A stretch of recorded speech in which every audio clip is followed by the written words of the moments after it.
we are not doing it. Why not?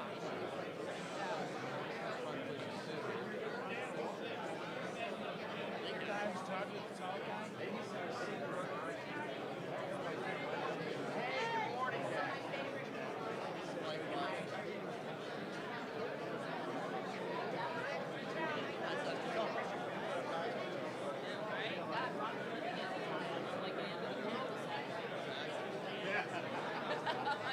I didn't even know you owned a car.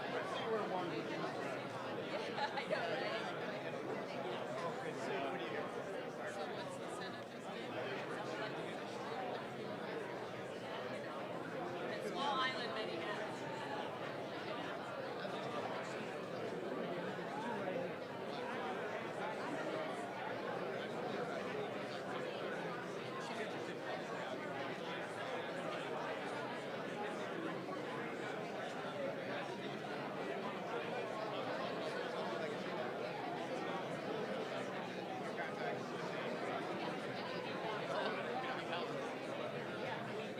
Living in a still waiting for I'm fighting for you. Hang on. What do you do? All our Christmas lights are going up. Hey, Johnson. You know. Jackie, Good morning. How are you? He sold coffee, you can make some money.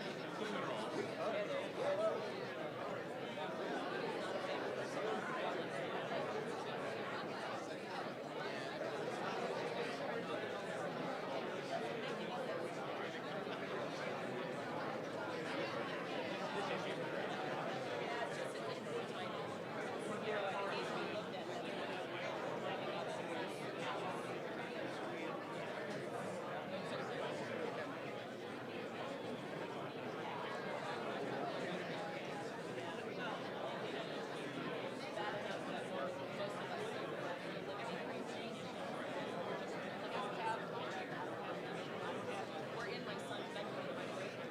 My two dogs, two cats, a sister, my husband, me.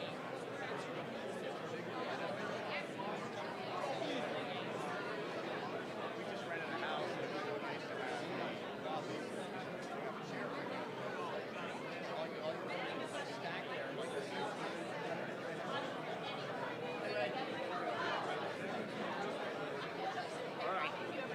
Yeah, I will, because I want her to talk to you. But I want to talk to you too about our water foundation. The chamber started our water foundation. So, because we didn't have a foundation, and we looked around and we're like, we love, passionate about the water, obviously, supporting Catholics and everything. So that is now our 501c3. And it's all geared towards studying, giving grants to studying the water on around Estero Bay, Estero Island, Sanibel. All right, yeah, I'd love to talk about Okay, good. Let's do that. I'm going to give you a hug.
Good morning. If everyone could please take your seats, we're going to go ahead and get started. Are you louder than me? I don't have a gavel. Good morning. If everyone could please take your seats, we're going to go ahead and get started. My name is Tiffany Esposito. I represent District 77, which is the eastern part of Lee County. Thank you all for being here today. Before we get started, I'd like to recognize Representative Gia Lombardo to lead us through the pledge. Please stand. I pledge allegiance to the flag of the United States of America and to the republic for which it stands, one nation, under God, indivisible, with liberty and justice for all. Thank you. Nick, will you please call the roll? Yes, ma'am. Chair Esposito. Here. Vice Chair Martin. Here. Senate President Haskell. Here. Senator Albritton is excused. Representative Roach is excused. Representative Persons-Mullica is excused. Representative Lombardo. Here. Representative Botana. Here. Thank you. We're going to start off with brief introductions. Senator Pasadoma. Thank you. Good morning, everyone. It's a little. What time did y'all get up? Yeah, actually, it's good to start the day like this. You'll be done, and then you can start like breakfast. I just wanted to say a few words because there has been a lot of confusion about where we're at, what we're going. At the last delegation meeting, I look around, I see some of you were there. We did not finish business, and there were a number of items that needed to be voted on, including the ones that we have here today. And then we discussed coming back today to get those items done. In the meantime, some other issues cropped up, and I want to be honest with you all that at the time the issues cropped up, I said I'm not comfortable taking these items up because my understanding was that this meeting was solely for the purpose of voting on issues that we weren't able to vote on in the last meeting. And our chair graciously agreed that that made some sense. And so since there had been discussions about these new issues, I understand that we're going to have a workshop on it, which is really good because it gives the opportunity for our citizens to speak with us here in Fort Myers as opposed to having to trek up to Tallahassee, which none of us like to do.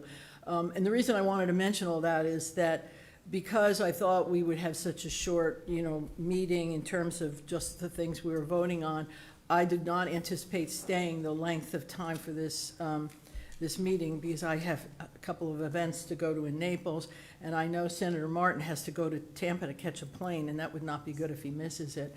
So when we get up and leave around 8:15 or whatever, it's not going to be out of disrespect for any of you.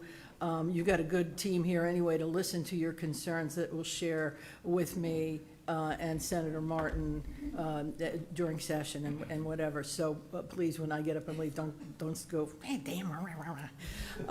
Anyway, that's my 2 cents. Thank you. I'm Representative Mike Lombardo, District 79. Most of my district is Cape Coral. I really appreciate the big showing. I know these are extremely important issues that we have, and some of the issues that have cropped up were, a lot of it due to some, just not being able to get it on the agenda and issues that cropped up like that. So we're working hard to ensure that the voters and the people of Lee County have an opportunity to weigh in on all these issues, which is why we're going from a meeting, doing business, adjourning, and then having that workshop and public comment to make sure that all of you are heard. So thank you for being here. Thank you, Representative Anna Botana, North Naples to Boca Grande. Coastal Lee County is my district, and I want to thank the delegation for having this meeting again. Excuse me, it's early. For having this meeting and getting these bills on the agenda. Thank you. Thank you, Chair. Jonathan Martin, State Senator, District 33. I look forward to continuing to hear from everybody about these bills. Since the last delegation meeting, I think I've received a couple thousand emails from many of the people in this room regarding very good points and showing a lot of passion about the issues and the parts of the community you live in. I prefer when local government can handle a lot of the zoning issues I know many of you are here for, but there's also opportunities that the state has to help facilitate local government. And I look forward to hearing from you as far as how we can work together and make our community a better place. Thank you. Thank you. So we have a lot of public comment to get through today, so I'm going to try to ask you all to keep to a minute, and we'll keep time because I want to make sure that we have an opportunity to hear from everyone who made the time to come today. So if you will help us to get through this agenda and be respectful of that time, I would appreciate it. And before we get started, I just wanted to touch on one thing on the process of these local bills. So this is the first stop. If these bills pass the local delegation, they still have to go through 3 committees within the legislative process and get to the floor to be voted on, and then it goes on the ballot as a referendum. So this is a very long process. This is not an end-all be-all, and this is a really important part of the process is hearing from you all, and I'd like to give a shout out to the representatives who brought these bills forward, because I think they've done a really great job in listening to the community and listening to the public and the needs and the concerns that you all have. So with that, Representative Botana, you are recognized to present your first bill. Thank you, Chair. The first bill is a referendum merger of the Fort Myers mosquito control with Lee County mosquito control, and that is the bill. Thank you. Let's see, we're going to go into public comment on just this bill. So first we have Steve Johnson.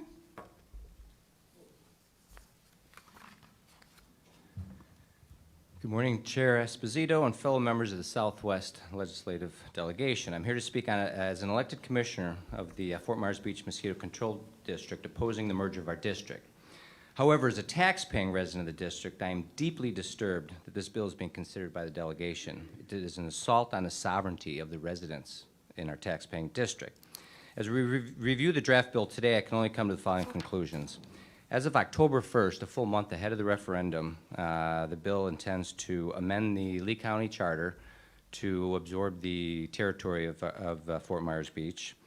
It then repeals the Fort Myers Beach charter, which effectively abolishes its distinct district electorate. Section 3 merges Fort Myers Beach with Lee County and transfers all assets and liabilities to Lee County. And then Section 4 then becomes the referendum to an expanded, manipulated electorate. By doing these 3 previous acts, what you're doing is you're expanding the electorate to include all of Lee County, which explodes the electorate to over 400,000 people versus the 8,000 people that are affected by this change. The bill is unconscionable in its current form. This ultimately leaves the constituents in the current district with lost assets, a 109% increase in their millage rate, and absolutely no substantive justification in the form of a feasibility study, economic study, nor any semblance of value associated with the merger. In addition, the constituency would also lose all control of the elected commission and relationships formed within the district throughout the 74 years of existence. The referendum needs to isolate the district constituents, as they are the ones that will be directly affected by the cost, service level, and control of the district. The referendum should precede the repeal and dissolution of the district and only include the Fort Myers Beach Mosquito Control District taxpayer district electorate. As written, this bill is not equitable, fair, nor just. In fact, it represents a forfeiture of the public trust. Thank you. Thank you. Ronald Fleming. Next up, we have John Bennett. Good morning, Ron Fleming. I stand before you opposed to this bill. If you legislators and senators wish to increase my taxes by more than 100% without any study at all, then vote for this bill. You are increasing my taxes, you are lowering my service. If you think that's a good idea, then vote for this bill. If you really believe that increasing my taxes over 100% with no representation for a board, a district that does a good job, they do a very good job. They really have no liabilities, but they have assets. What will become of their 2+ acre waterfront property on Estero Island that is less than 200 yards from the Gulf of Mexico? Where's that money going to go? Is that going to lower my taxes? No. This bill raises my taxes over 100%. It's a disgrace. Thank you. Thank you. John Bennett. Next up is Joanne Semmer. Good morning. I'd like to thank the delegation for providing this time. Been a 20-year resident of Fort Myers Beach. I've known the folks who have managed, been elected officials and employees of the Mosquito Control District.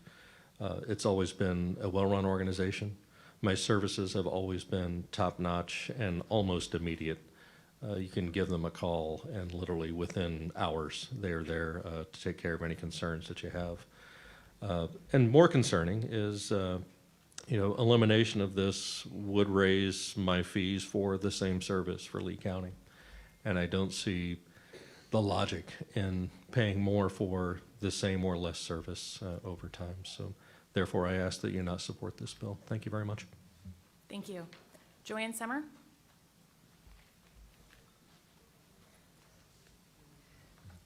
Can I move this a little bit? Yeah. Yes, hello, I'm Joanne Semmer. I'm chairman of the Fort Myers Beach Mosquito Control District. First, I want to bring to your attention that in the bill you have chapter 98-461, and I don't think that exists. The Fort Myers Beach Mosquito Control Taxing District has been in existence since June 12, 1949, which is over 74 years. The district was created to serve the beach residents and mosquito control services in environmentally sensitive areas, including the Estero Bay Aquatic Preserve, Bunch Beach Preserve, Mantanzas Pass Wilderness Preserve, state, county, and city parks and private preserves. The district was back at work within days after the hurricane, despite the adversities faced by the district staff and commissioners. We're currently monitoring over 500 abandoned pools and standing water. We provide immediate local community services that Lee County Mosquito Control cannot provide, or for the same taxes, including individual services to homes, businesses, hotels, resorts in the Fort Myers Beach community. Our taxes are less than 1/2 of what Lee County Mosquito Control charges. We have the lowest mosquito control district tax millage in the whole state of Florida. We are fully funded, have no debt, and do not receive state funding. We have been and continue to be financially responsible with our tax dollars as reflected in our budget. There is no expected cost savings or improvement in the level of service if the Fort Myers Beach Mosquito Control District is dissolved and the districts are merged. It will cost the taxpayers more money for less service. If a merger occurs, the district property owners will be paying more than double their current mosquito control taxes, and a large part of the extra taxes they pay will be available to be used outside of the district. The voters in the district have a much stronger vote per person on the election of the commissioners of the Fort Myers Beach Mosquito Control District than the Lee County Mosquito Control District, where their votes will be substantially diluted and almost meaningless. The Fort Myers Beach Mosquito Control Commissioners do not support the involuntary dissolution of the district. We do not believe the voters in the district support involuntary dissolution of the district. Representative Botana now proposes a dissolution of the Fort Myers Beach Mosquito Control District on October 1st, 2024, with no explanation, no study, no public comment, no referendum, no logical reason, as it will not benefit the citizens of Fort Myers Beach in any way. It will cost taxpayers more money for less service. Mr. Botana, who will benefit from the dissolution of the Fort Myers Beach Mosquito Control District? Who will benefit? At the legislative delegation meeting on October 30th, 2023, regarding the Fort Myers Beach Mosquito Control District merger with Lee County Mosquito Control, Representative Botana apologized and promised it would be brought up again, it would go to referendum. If in fact everyone at this table agreed and promised it would go to referendum, as seen on local government TV. So, in front of God, the people in this room, and the local government TV, we will see who will honor their promises and who can be trusted to do what they say. Under the Florida Constitution, you are charged with protecting the public trust. This is damaging the public trust. Ma'am, Do you have can I any questions? ask you to please wrap up your comments? Thank you. I'm sorry? Thank you for being here. Okay. And Mr. Botana, who is going to benefit from this? Can you answer that? Thank you for being here. We have Oh, time he's not for allowed to answer? No, ma'am, not Okay. right now. Thank you. Thank you. So next, we're going to move, that is, concludes public comment for this bill. We're going to go into member discussion and questions. Senator Passidomo? Yeah, I have a couple of questions. Bearing in mind that at the last meeting, my concern was that the proposed bill was not a referendum, it was a straight-out merger. And so you have given us some revised language. Is this, in fact, a voter decision? Yes, Madam President, it is a voter's decision, it's a referendum. A couple more questions. The referendum itself, the process, can you explain a little bit about the process of how the voters, you know, everyone who has spoken has expressed concerns that the voters are not really, are against this whole merger. They will have an opportunity to speak. Could you explain the process? Because I think there's probably some confusion. Thank you. Yeah, absolutely. Folks, when I ran for this seat, I knocked on a lot of doors in Fort Myers Beach. I was out there talking to everybody. I see Mayor Dan Allers, I see Andy High. I remember I was there 3 days after the storm on Fort Myers Beach. So Fort Myers Beach is in my district, just like Captiva, Sanibel, and I fight for the people. This bill will be a referendum like we said it would be. There was an OPAGA study done saying this, and I know that these 2.5 acres was gifted from the, I believe, the Women's League of Fort Myers Beach. And I know that if this referendum does pass, that, you know, Lee County Mosquito Control will work with Fort Myers Beach Mosquito Control to come to a consolidation. We're not saying they're going to fire everybody. That's not the process. If I'm sure if Lee County has ability to absorb that, they will. And again, this is a referendum to the people like we promised. We're not just stroking a pen and going from there to figure this out. This will be a referendum to the people of to Lee County. Members, any other questions or discussion? Senator Martin? Thank you. I'm going to support this bill this morning, but as we move forward through the legislative process, I will make sure that I hear from you all. If you have concerns about how this will increase taxes, I won't support it. Ultimately, if it will increase taxes. So there's the OPAGA study that shows that this is actually going to reduce costs. It's more efficient. You know, and just for background, I grew up here in Fort Myers. You don't have to go back very far to know that we've come a long way just in the last 25 years with our growth here in the county. Sometimes it makes sense to consolidate districts. Sometimes it doesn't. If it makes sense and it's going to benefit the taxpayer with lower costs and better services, then I think everybody needs to support a good idea. Sometimes it won't, consolidation will only do one of those two things. In those situations, we need to really, really weigh the concerns. If it doesn't do any of those two things, then we don't move forward with those consolidations. So that's the framework that I'm looking at when I'm looking at this bill. Look, if something comes up down the way, we're going to make sure that the citizens of Fort Myers Beach and Lee County as a whole benefit from it. President Passidomo? Just a couple of quick comments. I concur with Senator Martin's analysis of the process and the bill, and this is the very beginning. The voters, those of you who are adamantly opposed, have the opportunity to speak to the voters. It will come before the voters who will vote. The information in terms of the cost, whether it's more or less or the same, will be publicly available. This bill would still has to go through the Florida House of Representatives, through several committees. It has to go to the floor, then it has to come over to the Senate. And as Senator Martin said, when it comes to the Senate, if the fiscal analysis shows that there is going to be an increase in taxes, I can assure you the only people who will vote in favor are the Democrats.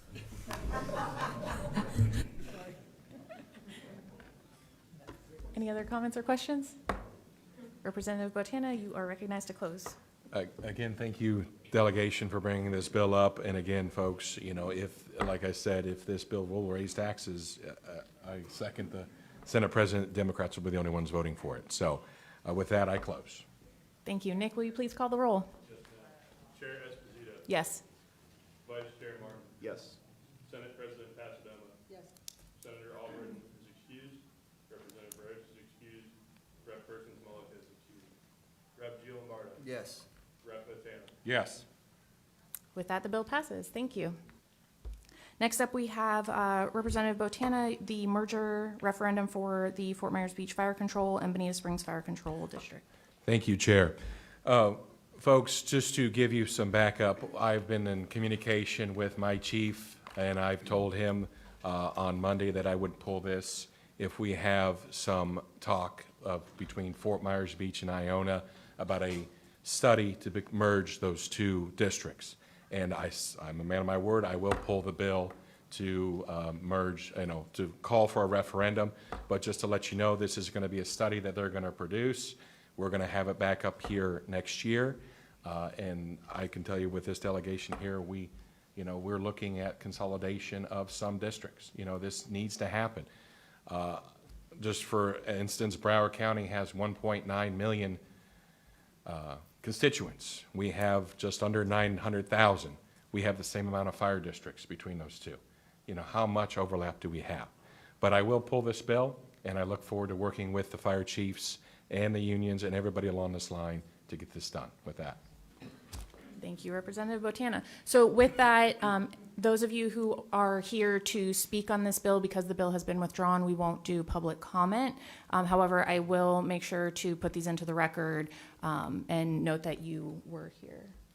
Yes, absolutely. Thank you, Madam Chair. So I just want to kind of show that this is an example of how this process can work sometimes. You put something out there. He said, let's work on this.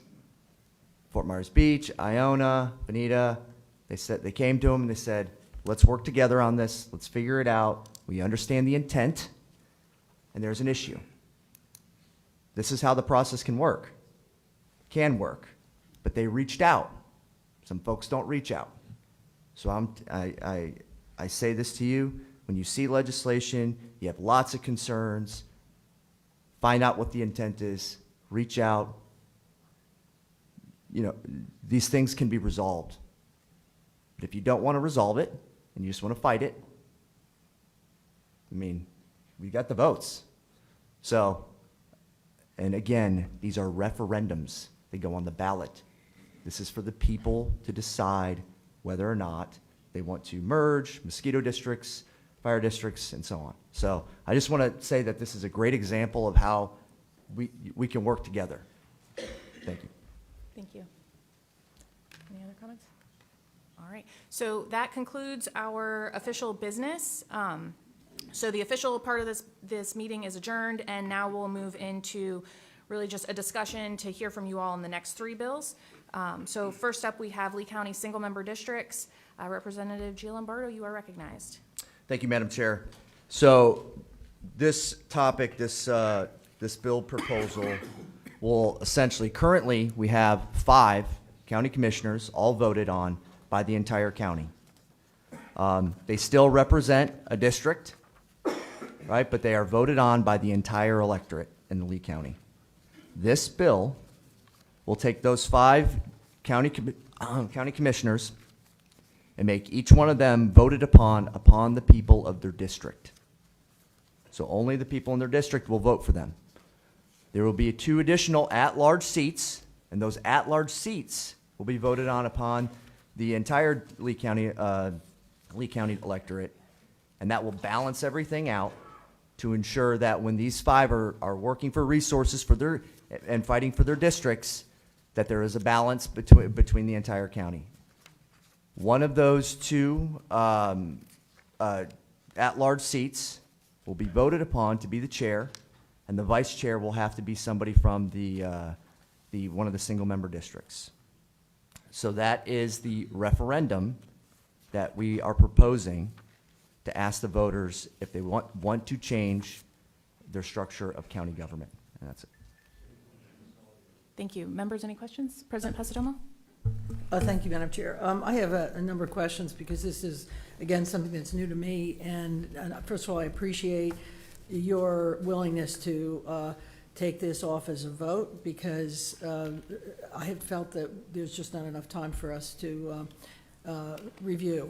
What I would like to hear, because you have a lot of people here that are interested in this, what you anticipate being the process to pursue a referendum of the voters, and what I'd like to know is what kind of information will be provided to the voters, what kind of work will you be doing with the Lee County Commission that currently exists? I believe you have a charter commission here. What kind of involvement will the charter commission have? And you know, what kind of time frame do you anticipate this referendum being, taking place? Thank you. Thank you, Madam President. Recognize. Yes. Okay, so yesterday we saw the county did a resolution opposing this referendum. I'm still trying to get clarification. Are they opposing the people's ability to vote for this? Or are they opposing the topic, right? So I'm gonna try to get clarification on that. But I did have two county commissioners in there that essentially opposed that resolution and said, we would like to have a workshop. So I'm going to take them up on that. We're going to set a date. All's welcome. And we're going to talk about these issues. Because the reality is that Lee County is not 10,000 people anymore. It's not just Fort Myers.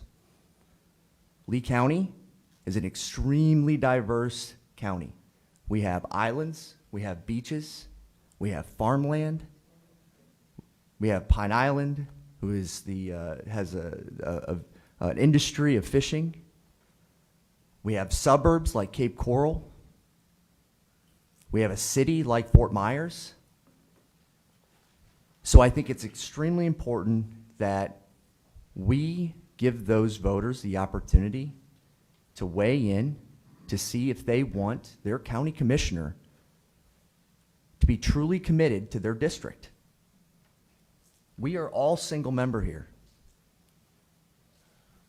Article 6, Section 4 of the Constitution asks the states to be a Republican form of government. Lee County is not a Republican form of government. I hate to tell you that. It's a democracy. We are not a democracy. Okay, all right, hold on. All right, I'm a tangent guy, so I'll go off on tangent. So the process, we will workshop this, and again, I'm going to ask the Charter Review Board. You guys got till March that you're meeting. Come up with a plan. Come up with a plan. Because, again, I know I have the support to pass this referendum to give the people the opportunity to vote. And that's what we're trying to do. So if you can't come up with something now, in 2025, I'm bringing this up again. Representative Botana? Thank you, Chair. A big thing in this process, and I don't know a lot, well, a lot of you know I'm all about communication, talking with elected officials, talking with my fire chiefs, talking with that.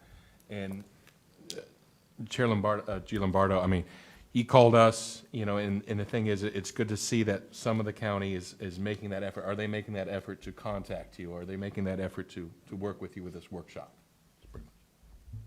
Absolutely. I thank you.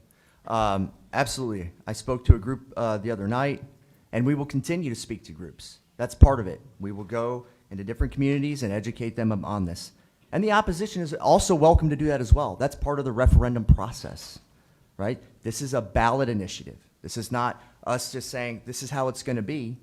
This is us saying, we'll put it on the ballot and let the voters decide if they want to change the structure of their government. They have that right. Any other questions or comments? Great. So we will move into public comment next. Again, we have a lot of people to get through, so I'm asking you to please keep it to a minute. First up, we have Commissioner Pendergrass.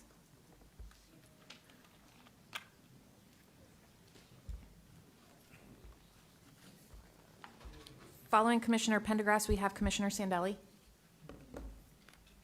Oh, thanks.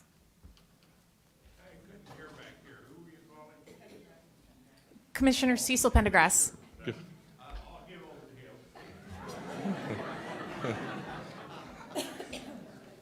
Good morning, and thank you again. And good morning, and a beautiful day here in Southwest Florida. You know, I said, yeah, thank you for everything you've done with the state, for us locally in Lee County last year.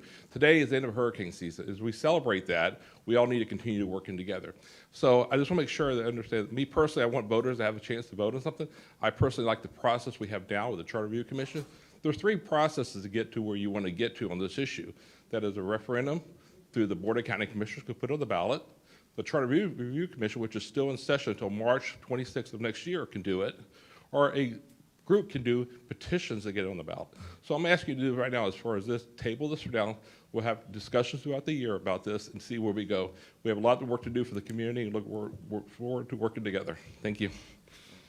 Thank you, sir. Oh, I'm going to ask a couple of quick questions. You mentioned the charter. Can you kind of describe how our charter is set up?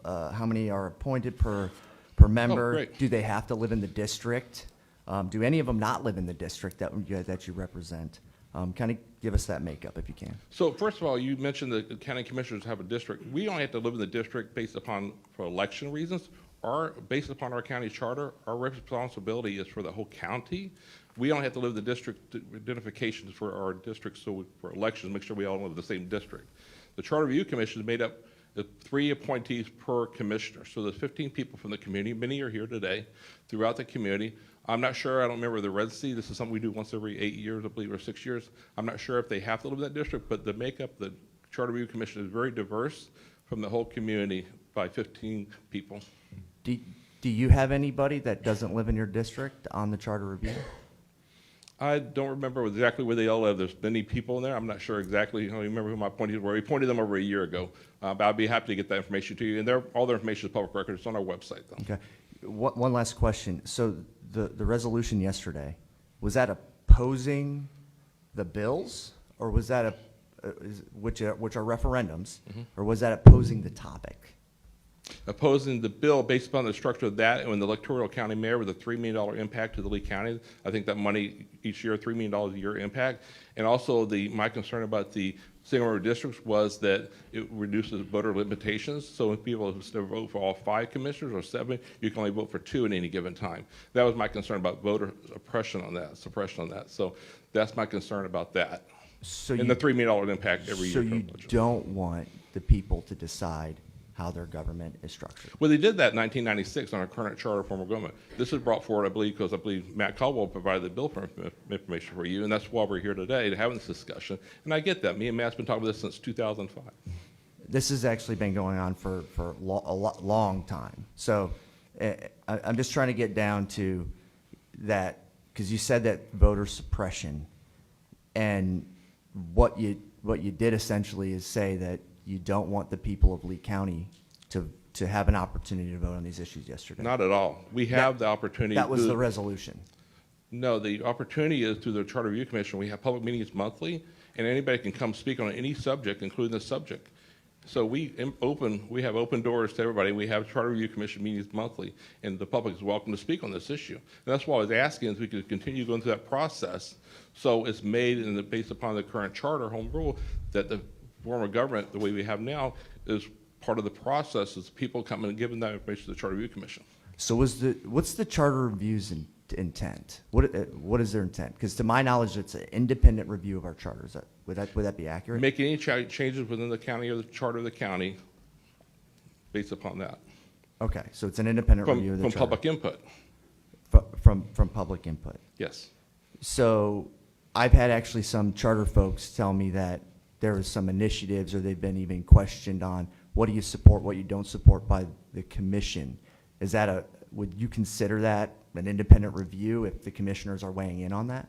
I think we all do that. I think Commissioner Hammond and myself and all the other commissioners all have done that. We vetted the people before we appointed them where they stand in positions. For example, in the past, we all knew Commissioner Mann had more of a Democrat process, so he wanted single member districts to help Democrats get elected, and we understood that other people had it for other reasons. So so I'm trying to wrap my head around this. So you have the charter review. You guys are allowed to essentially lobby the charter on any of these issues that are important to you. And was that correct? No, I don't lobby anybody. I just know personally, if I know them, if they volunteer, a lot of times people volunteer, I don't even really know them. And we just point them over the board because it's hard to get volunteers sometimes to do that. Okay. All right. Thank you. I have a question. Senator Martin? Hey, Commissioner Pendergast. you. Good morning. How are you? Has the Charter Review Commission recommended any cost-saving measures to go onto the referendum ballot? Not that I know of. If you're talking about the cost of increasing the amount of expenditures to take care of a new elected official in the county, you said it was $3 million? Well, that number came up this week after these bills came out. I asked for an assessment, what it would cost based upon both bills with the new county mayor and the staff, pension cost, total cost of the county yearly. It was around $3 million a year. And is that based on the current level of salary for the current county commission? Yes, and it's also based upon the staffing and also workman's comp, healthcare costs, pension costs, and also it really actually kind of relaxed based upon the county attorney, because the way the one bill is written, the county attorney would work for the county mayor. The Board of County Commissioners would have to retain counsel. We're not really sure how many that would be. Would it help reduce cost if the county commission was paid the same amount of money as the state legislators at about $29,600 a year? That's fine with me, but the problem, the state sets that wages, so that would be up to you and the state legislators to change that wages. So if we put that into the referendum, would you be in favor of it? Sure. Thank you. Thank you, Commissioner Pendergrass. Thank you. Next up, we have Commissioner Ray Sandelli.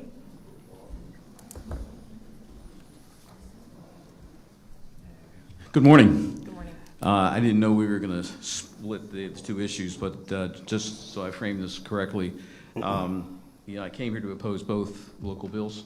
I can use my comments for later on. There's no system that is perfect, and I strongly believe that the platform that we have in Lee County is working. And we certainly have been tested recently with the challenges of the hurricane, with the pandemic, hurricane recovery, and the continued growth that we see in Lee County.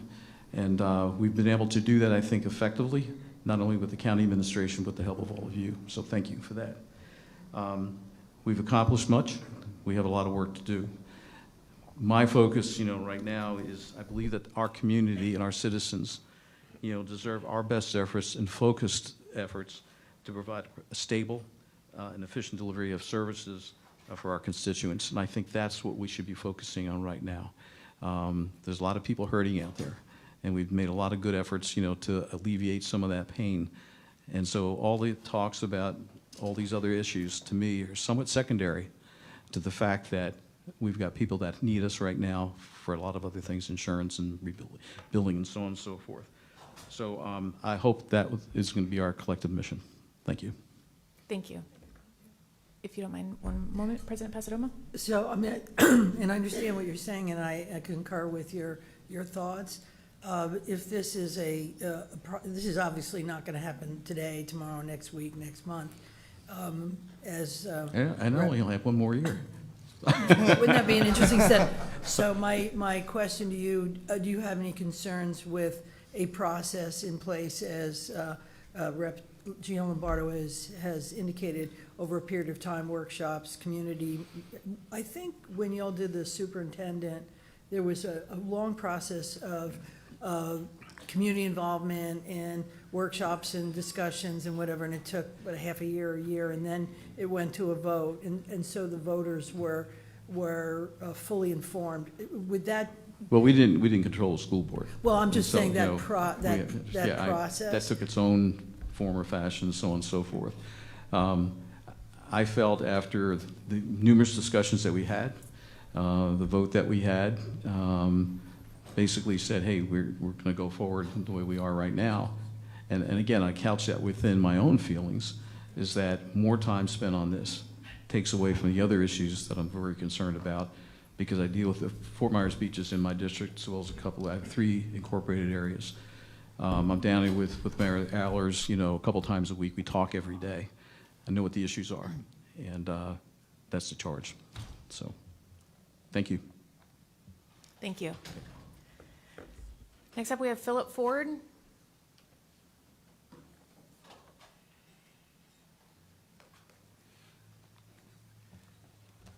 Chairwoman, Morning. Senators, Representatives. I'm here on behalf of the Lee BIA, but I'm also a citizen of Lee County, and the Lee Building Industry Association has taken a stance to oppose these two bills. But I think I want to hit on a couple of things that Senator Constantino said, and what I think we need to do is table this. I think we need to have some communication, talk to the chambers, our association, people in the public, have some workshops, and not speed this up, and see what the people want. And I've talked to Representative Gianbarlo, and we've had some spirited conversations about it. And I think how we got here, we've divided, I think, this county when we don't need to be divided. And I think if we take a step back and have some conversations, I talked to Representative Botana about it. We had some good conversations, and I think that's what we need to do, and not have this move forward. Let's take a step back. Again, I don't agree with what's here. I've worked in over 30 jurisdictions over 3 states. There's no perfect form of government, and you know, I think what we have now works well. I think one of the commissioners said 90% that supports this bill said, oh, 90% of the time we get along. County manager, our form of government works now, so why are we changing? But I still think, even if the end result is we're still on different sides of it, let's at least get together and talk as citizens of the county and come together. Y'all support our issues on the building industry many, many times. We appreciate it. This is one where we may not be on the same side, but that's just America. We need to get back to talking and having discussions about these things and not fight. Thank So you. I appreciate your time. Thank you. Next up, we have Carl V. from Cape Coral. I apologize, I'm having a hard time reading the handwriting. Carl V. from Cape Coral.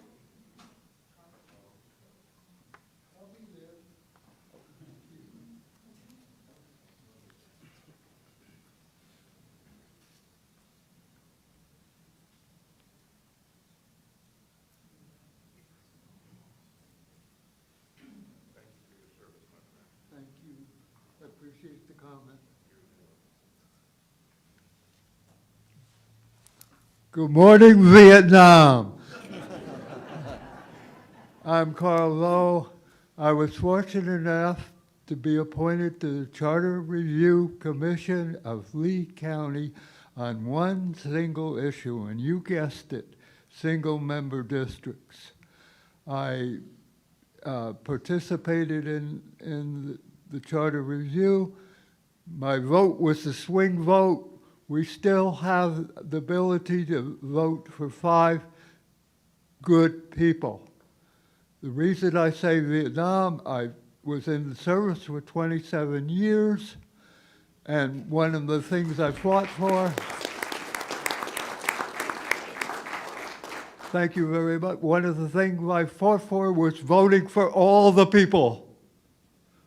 You're taking away 4 votes that I fought for 27 years, and I resent that to the day I die, and I'm 85.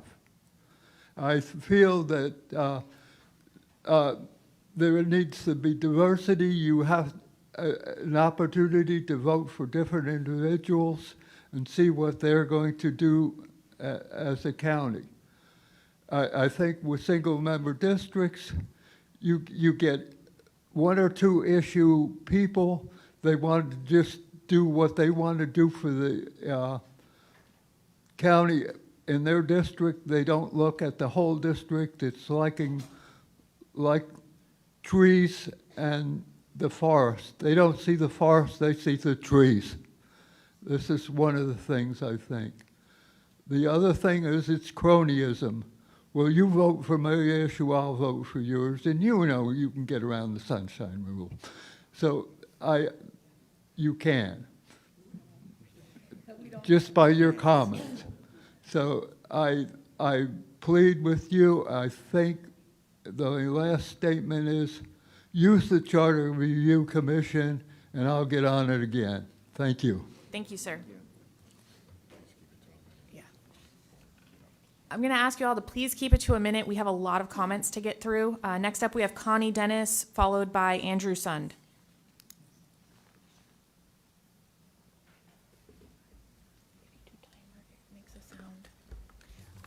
Good morning. I'm happy to be able to speak to you and to meet you. I'm Connie Dennis, president of Alva Inc., and I just want to mention a few things.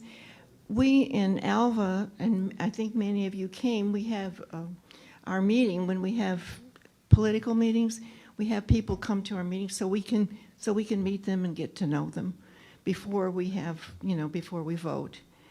And that's one of my concerns, because we also do that as an individual. At Alva Inc., we have our people come and we get to know them. But when I'm thinking about the ballot, when we look at the ballot, we see different districts, and we don't know those people because we haven't met them. And so that's my concern, is that how do we get to go to meet all those people and know what their issues are and what's important to them and what's important in their districts? And how do we vote for them? Do we look... Thank you, ma'am. If you could please wrap up your comments. Okay. Do we look at the first one on the ballot, or do we look at what their name is or whatever? It's very confusing. And that's why I approve of the idea of the workshop and when working this out together. Thank you. Andrew Sund, followed by James Kennedy.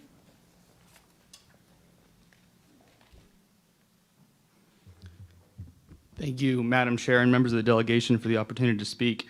I think there are a number of positives that we could discuss about single-member districts and why, but I also wanted to address some of the criticism that we've heard from some of our commissioners and other members. One was about the growth of government that would be created here with the move to single-member districts. And I'm concerned about any increase in government expenditure. I think that's a fair concern. My favorite president is Calvin Coolidge, and he rallied against excessive taxation as legalized robbery. And I would say if that truly is a concern, the $400,000 or maybe the $3 million number that Mr. Pendergrass has proposed here today is alarming, but nowhere near as alarming as the $300 million increase in revenues and expenditures from the county government year over year on a fiscal matter. I also think when we talk about size and scope of government, the concentration of power held in the hands of a few being diffused across more of the people's representatives is a benefit to the people of our county. And I think that the question of do they represent the whole of the county belongs to all of us, but no one would ever suggest that a member or someone in Orange County, Orlando, would ever have the right to vote for my representative in Cape Coral, even if that representative still lived in Cape Coral. So I think you should support this good initiative. Thank you. Thank you. James Kennedy, followed by John Albion.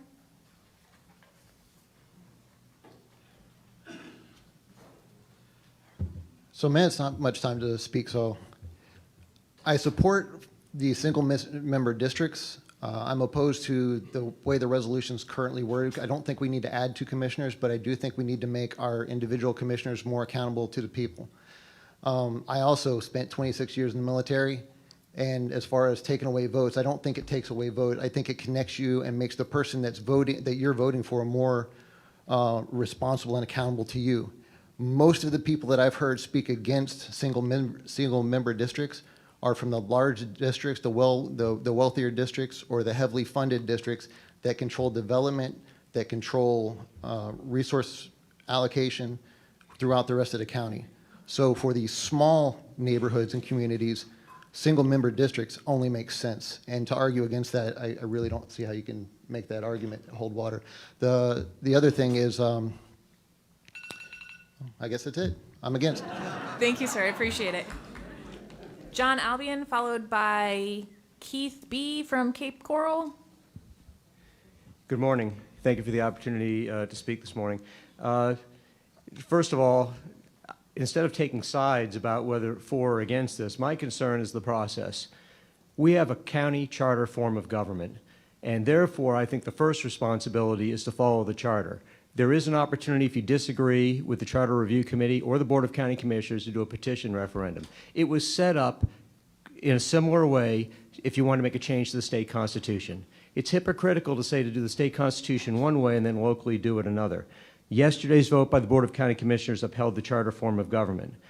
To say that anyone expresses concerns, the charter, I have a question as to whether anyone here has expressed their concerns to the Charter Review Committee or the Board of County Commissioners about the process that's in the charter form of government that the citizens did vote for. To vote for to go to referendum by violating a referendum that was passed by the people, to me, I have a problem getting my arms around. So, therefore, I would ask you to vote the same way as the state constitution. And Thank you. to say, not saying this is not how it's going to be, is not consistent with the charter. Thank you. Thank you. Keith B. from Cape Coral, followed by Frederick Atkins. Hello, my name is Keith Barris. I live in Cape Coral. I support the change to the Lee County single-member district referendum. However, I do not agree with the two at-large commissioners. As a citizen in District 1, we have different needs to those in other parts of the county. To not be allowed to elect a member that solely represents the needs of our district is not true representation at all. Special interest groups for areas outside of our district can override the voice of us in our district. Additionally, at the current time, district supervisors need not listen to those in their district, as their loyalty is to the county as a whole and not to the district they represent. District 1 has different issues than those in the eastern area of the county, and as such, we need a strong voice that has loyalty and accountability to their constituents. Thank you. Frederick Atkins, followed by Colleen Jorgensen. Good morning. Good morning.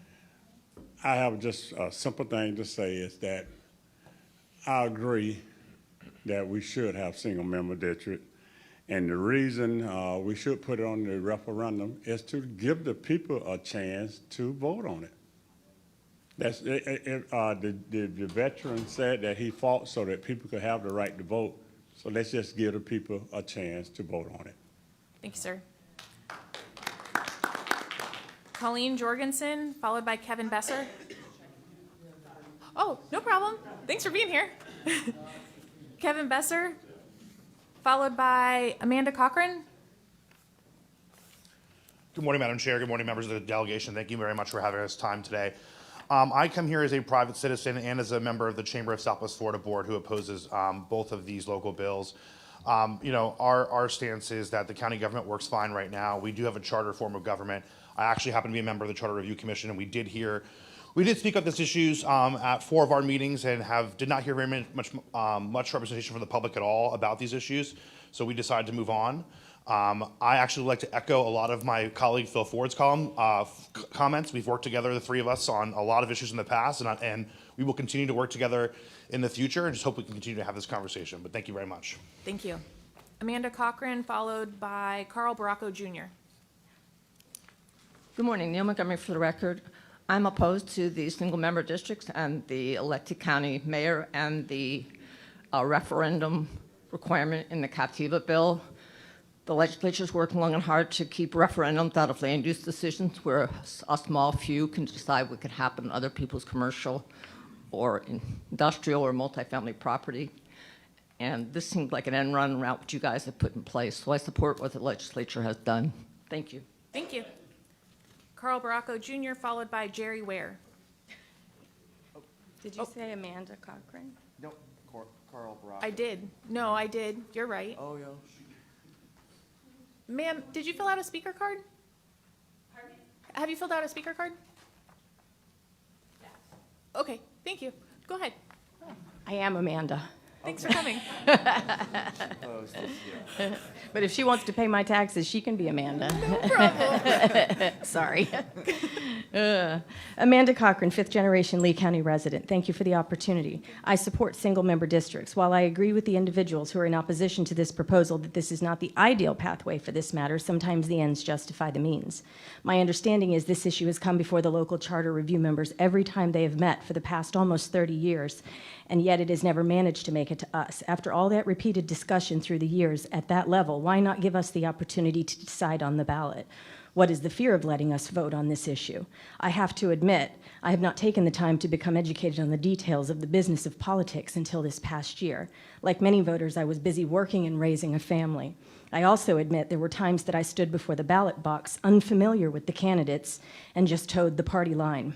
That decision is currently proving disastrous for my district. From here on, I am committed to researching future candidates more diligently, and I'd like the opportunity to spend valuable time researching for my district instead of the entire county, but still be concerned with the entire county. Thank you. Thank you. Carl Baracco Jr., followed by Jerry Ware. Good morning, Chairwoman Esposito and members of the delegation. Thank you for the chance to speak this morning. I oppose this bill, as does the Building Industry Board of Directors, as they voted unanimously to oppose it. This bill will take away our rights to vote for all of our commissioners. It's going to be more expensive for the taxpayers, and it's a complicated issue, and without workshops that we have not had to date, I don't understand how you're going to explain to voters what they are voting for in 75 words or less. So I'm asking you today to please leave our form of government the way it sits right now. Thank you. Thanks, sir. Jerry Ware, followed by Nathan Shaw.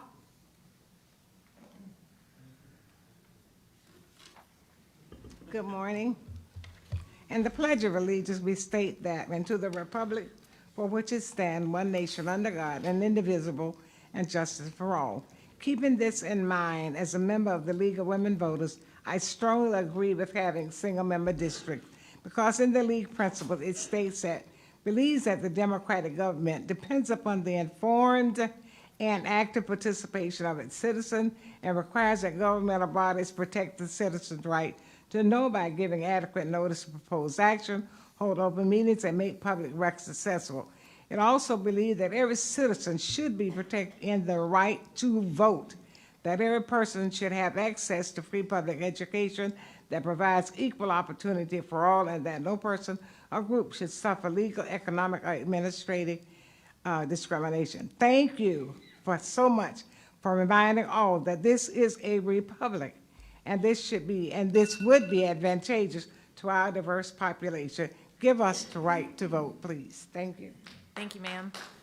Nathan Shaw, followed by Danny Bellard. Good morning. Thanks for the opportunity to speak today. My name is Nathan Shaw. I've been a full-time resident of Lee County for about 15 years. As a resident, someone involved in local and state politics, I've watched and been involved with county government and the county commission. I've watched our county commission work effectively and efficiently, providing excellent service and meeting the needs of those that live here, work here, have businesses here. The commission has worked hand in hand with an appointed county manager, again working for the betterment and best interests of the people of Lee County, and doing so without conflict between them. As many have said, and you'll hear again, if the system is not broken, why change it? There's no reason to create a cog in a system that works so well and is positioned to continue to do so. Also, I do serve as the chair of the Lee County Charter Review Commission. This commission meets once every 8 years to discuss proposals to change the charter of Lee County. There was a proposal presented to the Lee County Charter Commission. It was voted down 11-2. Thank you for the time. Thank you. Danny Bellard, followed by Sandy Frank. Good morning. I am Danny Ballard. I am an elected fire commissioner, and I've been in politics for about 45 years, one way or the other, from being a grunt firefighter with the city of Fort Myers to present day being a fire commissioner in North Fort Myers. Both Representative Botana, Representative Jim Lombardo, which I've known since you played Pop Warner football and possibly even coached you. You keep saying we're going to have workshops, and being a firefighter, political firefighter with state firefighters, I've been to Tallahassee a lot, and a lot of times when there's a workshop scheduled, it's scheduled in Tallahassee, not necessarily in the location. So my question is, are the workshops that you keep mentioning that you want to do to determine if it even needs to go on a ballot, are you going to bring them back to Lee County throughout, and are you going to make it a public notice where everybody in the county knows said workshops are going to happen? Thank you. Hey, thank you, Coach. Absolutely, that's the purpose. When we discuss this, we're going to do things here locally, make sure that we have, and I'm hoping that all the commissioners show up. But we're going to do things with the commissioner. We're going to go through a process We're going to figure out what the plan is. And we talked before, and I'm not going to reiterate some of the stuff that I said. I mean, I strongly feel about this. I have strong feelings about this, and I think that you know, talking through it. But I'm going to be honest with you. Some of the commissioners never even reached out at all. I've called them, and crickets. You know, I am willing to work with people, but you can't work with anybody when they don't reach out to you. Absolutely. So, but absolutely, we will go. Maybe we'll use Cecil's distro list because it seemed to get to everybody. But we'll go through and we'll work on these things, and we'll have some of the charter review folks. And I told some of them yesterday. I've had lots of conversations with Carl Baracco Jr., who's a friend. Philip Ford, who's a friend. We've been having conversations. I just haven't had any conversation with, not, I won't say all the commissioners, but some of them. And I'll tell you, I reached out. So one more question. I know my time's up. Is it possible that maybe putting this on a 24 ballot might be too soon? I mean, is there going to be enough time? Because here we are, we're almost in 24. Is there going to be enough time to have these said workshops and formulate an opinion, whether it be right or wrong, before it goes to the ballot? Absolutely. So we are going to work on this. I just said earlier, I said, you know, ask the charter, come up with a plan, talk it through, bring it back up. You know, I think that we can figure out a good path for it. You're right, 2024 is coming really quick. But I will tell you, I had brought this up previously to some of the delegation members, and it just never made the agenda, right? So if we can't get it on, this conversation can never happen. Sure. Right? If I'm told, if it's censored from the public, then these opportunities will never happen. And no different than, you know, the firefighter consolidation referendum that Rep. Botana tried. If the topic doesn't get brought up, it'll stay quiet, and problems can fester, issues, tension, because the commission was split yesterday. Yeah, you had 3 to 2, right? So it was, you know, in favor of their resolution. But I mean, we have 5. That's a pretty tough. 2 of them are in favor of what we're doing, and then 3 of them are not. So, and I respect that. So we're going to have these workshops. We're going to have conversation. We're going to continue that. But I do want something. I want some action, because you've been in this game for a while. Yes. And you do know that when sometimes we do studies or workshops and all these things, it's just a way to stall stuff. That's correct. That is exactly what it is. This is not stalling. Okay, thank you. Thank you, sir. Sandy Frank, followed by Theodore Connor. Good morning. Good morning. I'm Sandy Frank, President of the League of Women Voters of Lee County.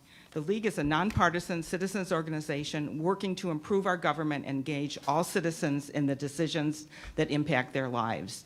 The League has a long-time position that was developed through study and member consensus in support of single-member districts that are equal in population, that are elected by the people in the district, that provide access for minorities.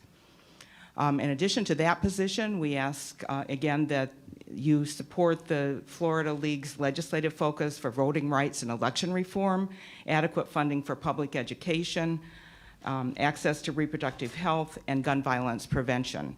In Lee County, we ask for government leadership to assure affordable housing. Ma'am, we're only hearing comment on this bill right now. Thank you. I'm within my 60 seconds, and you. I will give you 10 more seconds. Thank you. Thank you. Have a great day. Theodore Connor, followed by Randy Mercer. Good morning, Madam Chair. Good morning. Thank you for the opportunity to speak. I represent myself. I've been a full-time resident of Lee County for 24 years. I've had some interface with the government. I worked 10-plus years as a poll worker, last few years as clerk. I've been an elected member of large FOA and still am, large HOA communities for 16 years. And if those that served on HOA boards know that's a challenge. And the last thing, I still serve on the Commissioners Advisory Board for bicycles and walking. So I've had some experience with business. I'm against this change to a single district. Your member there said our problems in Lee County are very diverse. I think a joint commission board is able to serve those better than a commission composed of central districts. To keep it short, the system we've got for the 24 years I've been here is working. Why change it? Why spend more money to change it? Just doesn't make sense. Thank you. Sir. Randy Mercer, followed by Tara Jenner.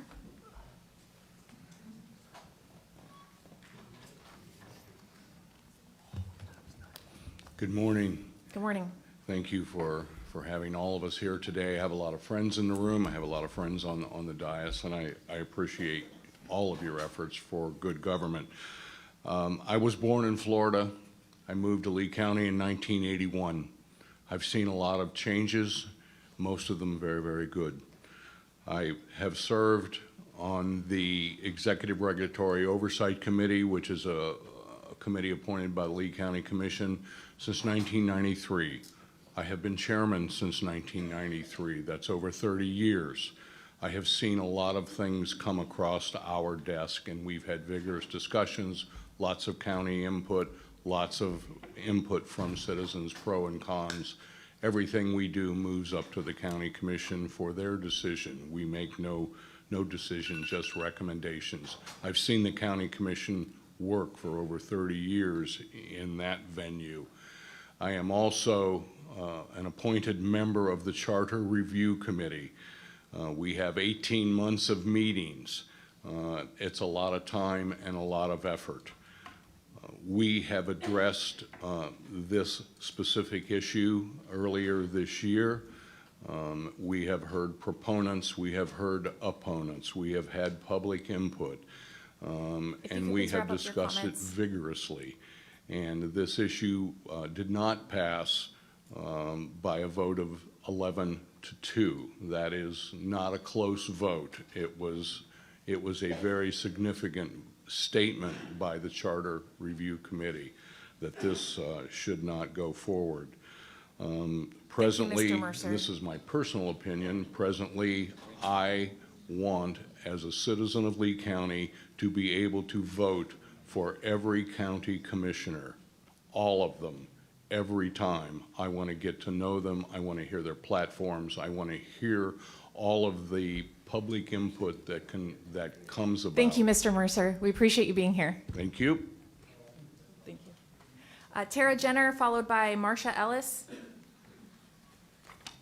Good morning, Tara Jenner. I'm here in my personal capacity and also on behalf of my husband and 2 adult children who couldn't attend. And there's 2 separate things that I'm seeing here. One is the manner in which this referendum would get on the ballot, and the other one is the actual content of the referendum. As far as the way that it gets on the ballot, I think we need to follow the process that's outlined in the county charter, which gives 3 different mechanisms. The county charter committee is merely only one of them. One of them also is petition. I can't remember off the top of my head because I haven't had enough caffeine what the third one is. But I think that puddle jumping this straight to Tallahassee, where a bunch of people outside of Lee County would be deciding whether or not this would go on our ballot in the first place, kind of is counterintuitive when you're also arguing at the same time we need to have single-member districts in order to make things more local.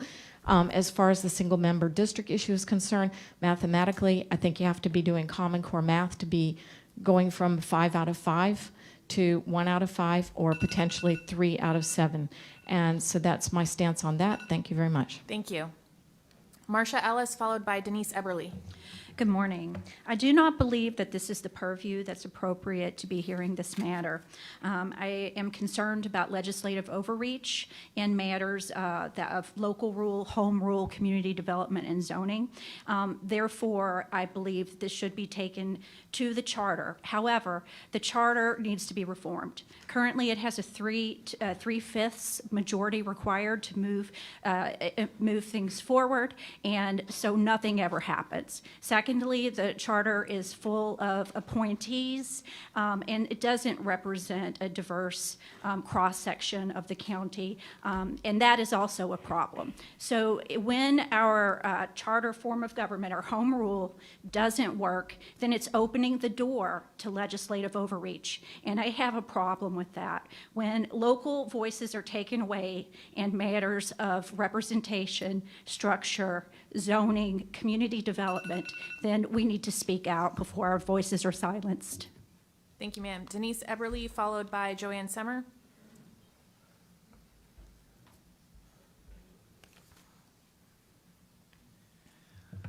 Good morning, Denise Eberly, 22-year resident of Alva. I am a little more blunt than most. I'm just not going to beat around the bush here. It is because our county commissioners don't represent us, their constituents, but instead favor the developers that I believe oversight is needed. Each district community has an adopted community plan that the commissioners consistently vote in favor of developers' amendments that go directly against the community plans. The communities frequently go before the board against these amendments, only to be ignored and denied. I'm in favor of a mayor elected by the people, just as was done with the school district with the superintendent. As for a single district voting, I do support, but with the exception of 2 additional county commissioners. We don't need more county commissioners. It actually waters down and defeats the purpose of single-member district. Thank you, ma'am. Thank you. Joanne Semmer, followed by last name Love. Thank you for hearing us. I'm against this proposal, but the thing that worries me the most is to have a county mayor. Here, all the commissioners can vote yes on one issue, but one person would have the authority to veto. And I just think that that's really wrong. Thank you. Okay. Thank you, ma'am. Hi. Morning, Mike Love, NAACP, Lee County. A single-member district is about electing a candidate of your own choosing. The Lee County NAACP created a map, Map 6C, creating a majority-minority district.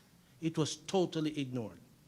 One commissioner said the lines are not straight. But it followed the Civil Rights Act, the Voting Rights Act, and subsequent cases. Let me ask a question. If I live in Lehigh Acres, why is someone in Sanibel choosing my commissioner? Thank you, sir. Carl Baracco, followed by Neil Montgomery. Good morning, Madam Chair, members of the Morning. delegation. For the record, I'm Carl Baracco. I'm here speaking as a citizen of Lee County for almost 60 years, and during that time, having followed Lee County politics since I was 17 years old. In all that time, and in the interest of time, if you could apply that to all 3 items that I intend to speak on. In all those years, I can say that our commissioners, particularly over the past few decades, as we have grown as a county, have served us extremely well, particularly our current county commission. They work efficiently and effectively together, and I hope we continue doing that. Please don't try to change our local form of government, which is functioning so well and which helped get us through the devastation of Hurricane Ian, which we continue to work through. Please don't change our local form of government. Thank you. Thank you. Neil Montgomery.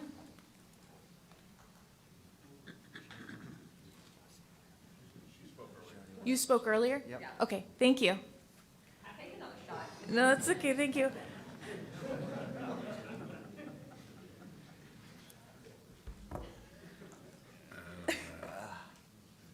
Tell the telephone number. I apologize, I have one, I can't read the handwriting. The last 4 digits of the telephone number is 5611. What do you mean? Sorry, Katrina Salakar. I'm sorry, I couldn't read your handwriting. Hey, all right. Sorry about that. So thank you, Mr. Love, for mentioning Lehigh Acres. Thank you. Yes.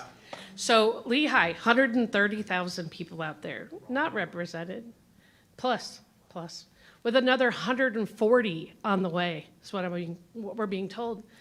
Five Guys are not getting it done. We're not getting the representation. That's why we need a change. Or we at least need the ability to talk about it and vote on it. So that's why I strongly agree and are in support for seeing things different out there for that community. It's near third world. We have despots that claim to talk for all of you. They claim to have BOCC direct line of communication. And they tell us that, oh, because the BOCC doesn't like Lamson this session, there won't be any cooperation. We need a change. Thank you. Matt Caldwell?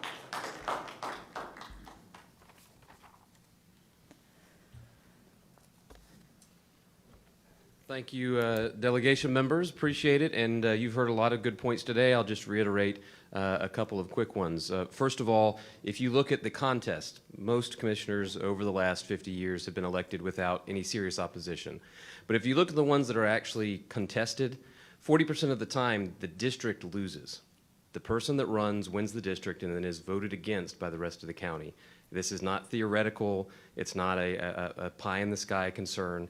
At-large districts were created to disenfranchise voters, and that is what it does. That's what it does here in Lee County, regardless of party, regardless of race, regardless of history.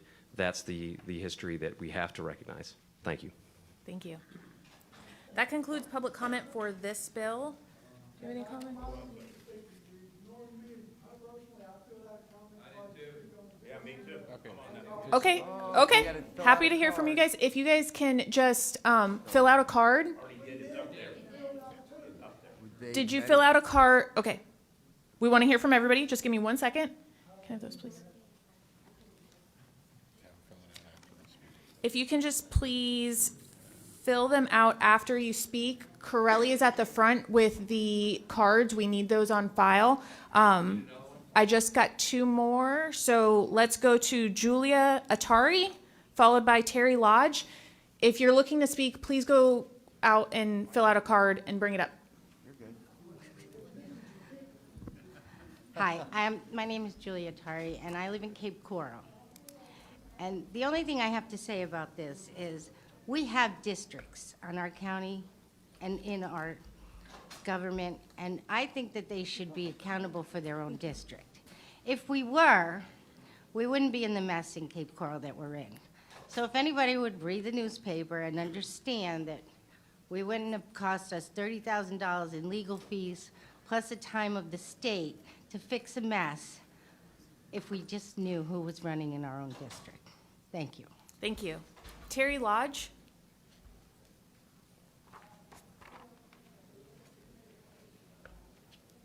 Since I came in late, I'm sure that a lot has been discussed that I already wanted to mention, but I just want to speak in favor of going to the single member. I think it's important that somebody that understands the culture and our different environments that we live in is extremely important to us, and the lifestyles that we are trying to create and also to keep. And that's all I want to say. Thank you. Thank you, ma'am.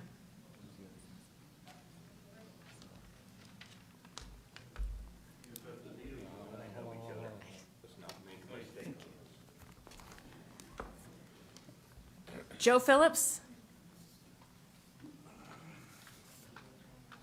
My name is Smoking Joe.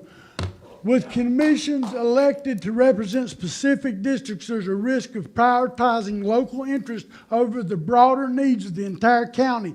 This can lead to disparities in resource allocations and may hinder comprehensive countywide planning. Single-member system might foster divisiveness amongst commissioners, and each may be more focused on advocating for their district rather than fostering a collaborative decision-making, hindering the efficient and equitable functioning of local government. This can result in decisions that do not adequately address the complex, varied needs of the entire county population. Commissioners elected to represent specific districts pose a risk of prioritizing local interest over the broader needs of the entire county. This can lead to disparities in resources allocations and hinder comprehensive countywide planning. Fostering divisions and commissioners as each may be more focused on advocating for their district rather than the collaborative decision making. This can impede development and cohesive countywide policies and initiatives, hindering the effect and equitable function of local government. This can result in decisions that do not adequately address the complex, varied needs of this entire county. Thank you, sir. I appreciate you being here. Thank I'll be you. ready for my next one. They told me to put on both. Thank you. Thank you for trying to fucking, excuse me. Cochran Darius, followed by Mr. Engelhardt.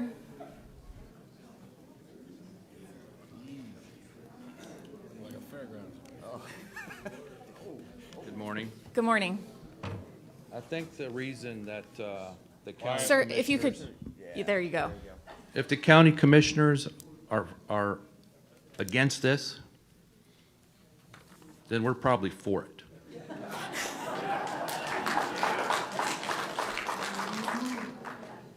Why would we not let the people vote to decide? What are they so worried about? Our district county commissioners and the other ones rezoned one of the county commissioners' properties and put condos in a cow town. Approved for condos in a cow town. And 400,000 square feet in 33920. So if this is the best way to get rid of the 5 county commissioners that we have, this is how we would like to do it. So, thank you. Thank you, sir. Eric Engelhardt. I don't need that money. My name's Engelhardt. Tiffany Esposito, good to see you again. I took more votes than you. Where's Spencer Roche? Anything that makes Cecil Pendergrass upset and control like this and turn his head red is good for us. All right? Sir, I'm going to ask you to please be polite. I am being polite. I am being polite. Fire Chief from DePaul, thank you. I am the candidate for seat 1, Lehigh Acres Fire District.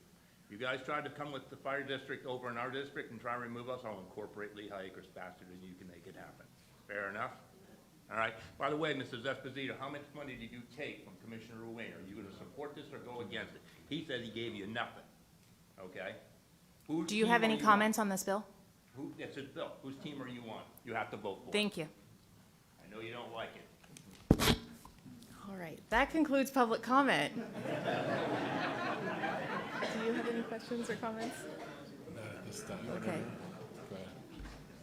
Representative Gianlombardo, you are recognized to close on your bill. We are not voting. We're not voting. So again, this is the start of the process, right? So just note that. Right. I'm not going to go into a long, drawn-out. I think a lot of folks got emotional. I do want to thank all the individuals who spoke on this issue. I want to thank Commissioner Sandelli. He also, even though he's an opponent of it, he did talk about Lee County, and right now there's a lot of people that are hurting. We all recognize that. I look at this as a solution to some of those. The single member, this is a solution to some of those people hurting. So again, I will get with the commissioners. We will pick a date in the near future, and we will start having conversations about this, and we will have delegation commissioners workshop to have conversations and figure out what the path forward is. And the charter, again, there's a lot of great individuals on the charter. We have a charter. Yes, there's rules to that charter. I happen to do agree with the young lady who came up and said we need to look at the charter and make some reforms on it. But not today, not tomorrow, not next month, right? We have to start somewhere, and this is where we're starting. I'm going to reach out to Philip Ford and the BIA, and I think I talked to Philip more in the last few days than I've talked to him in my entire life. But it's been a pleasure, right? Carl Baracco Jr. spoke with him quite a bit too, and it's okay that we disagree on things. That's what this is for, right? So as we move forward, we'll put out dates. We'll get some more public input. I do think a strategy of having it in different locations. I question how many times do we have events in Lehigh. So let's and I think let's do it. So just so everybody's clear, we have to be in session at the beginning of January. So we are wall to wall in Tallahassee. So we will attempt to set a date prior to that, just to start the conversation and figure out what path we want to move forward to have the public comment and have conversations. And then we'll attempt to try to have it maybe one or so during session. I'll try to make it back down. We will have them here in Lee County. But I really, really do appreciate everybody who came out for or against it. And this is obviously a very emotional and topic, as is the next one. But I do appreciate your time. Thank you so much. Thank you. So next on the agenda, we have the Lee County elected mayor. So Representative Gio Lombardo, you are recognized again. Okay, members. So this topic is not widely adopted throughout the state. I'm going to just be honest with you. It's not something that not every county has an elected mayor. I will tell you, without getting into extreme details, this is something that I've looked at and contemplated and looked at in some of the other areas of the country. And think again, this topic could be workshopped and we have a conversation with. I'm going to treat it the same way. I think maybe we do those two topics jointly, but separate, of course. We don't lump them together. But during the hurricane, and this is where it really opened my eyes, I saw the commissioners running around, working their tails off. Had many conversations with them, good conversations with them. The one thing that I realized, not being a government guy, never been in politics before, never been involved, is that, I'm just going to say it, they didn't seem to have enough power or juice. You tell them something, and it is very challenging for them to make a true decision. So I started to look into this more. And what I realized is that we have an executive office. One exists in the county. So I'm not creating this is not a referendum to create an executive office. One exists. The difference is that the county manager or city manager, however, this is not a people thing. This is a process thing. Currently, can daisy chain information to each one of the commissioners. If a commissioner brings a topic up and wants something for your district, that commissioner can not put it in the budget. There's a lot of things behind the scenes that can happen with staff. We see it. And so, and maybe the county mayor is not the solution. I'm just going to be honest with you. But I think this has to be addressed. Because when we put you and you're on the ballot, we make you accountable. You're accountable for that district. You're accountable for certain situations. You're accountable. They're coming to us first. They're not going to the county manager. And that county manager is way more powerful than any one of those commissioners. That budget manager works for that county manager, not the commissioners. The county manager, and other counties as well, they only work for 3 votes here in Lee County. They don't need to get, they don't need approval from all the county commissioners. They just need 3. 3 and they're good. In fact, the county commissioners can't even talk about employee performance because it's something that they vote on. Imagine all of you who have a business and you cannot talk about the performance of a employee that you have issues with behind the scenes before you maybe bring it up or have any resolution or anything. You can't bring it up because it comes up to a vote. You have to do it in the sunshine, which we all abide by. They can't do it. So I think that these things and these issues is why I'm bringing this topic up. So that being said, this current form, again, we'll go through it and we'll have a workshop. We'll talk through some of the pieces. This current form that is proposed on this resolution or this referendum is for the countywide to elect a county mayor, which would be very similar to a constitutional officer. We have other constitutional officers in the county that oversee large agencies.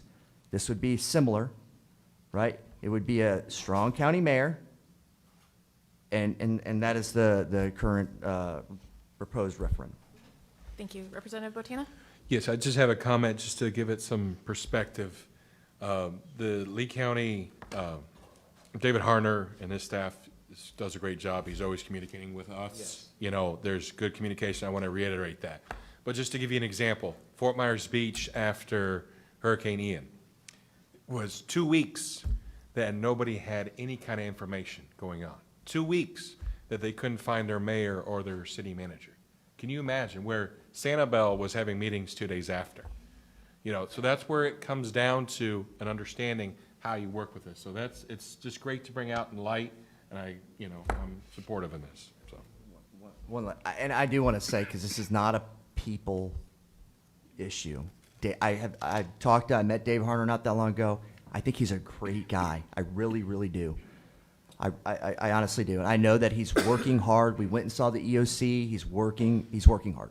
So I don't want anybody to think that we're going after any individuals, because that is not at all what this is. This is just process. This is the system that we currently have, and we're just proposing a referendum that would change that system. Now, again, this may not be the perfect one. This may not be the one. But again, we will have conversation and workshop these issues along with the single member districts. And we look forward to hearing from everybody who's gonna be speaking today. And again, thank you for coming out. I'll just echo those comments of this isn't a conversation that is targeting any individuals. And I think the biggest thing that we talk about and that we see is Lee County's pushing 1 million people. We're going to be at 1 million people before we know it. And while our current structure and a lot of the decisions that we have made and legacy decisions that we have made over the last 30, 40, 50 years, it worked when we had literal cow fields in between cities and towns, and we are not that community anymore, and we need to adjust appropriately.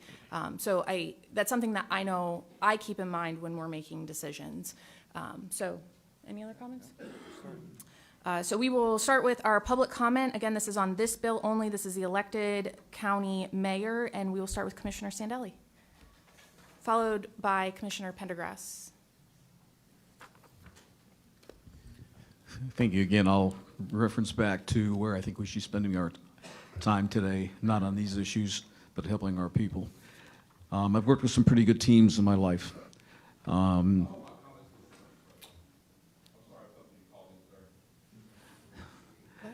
And Wait a second.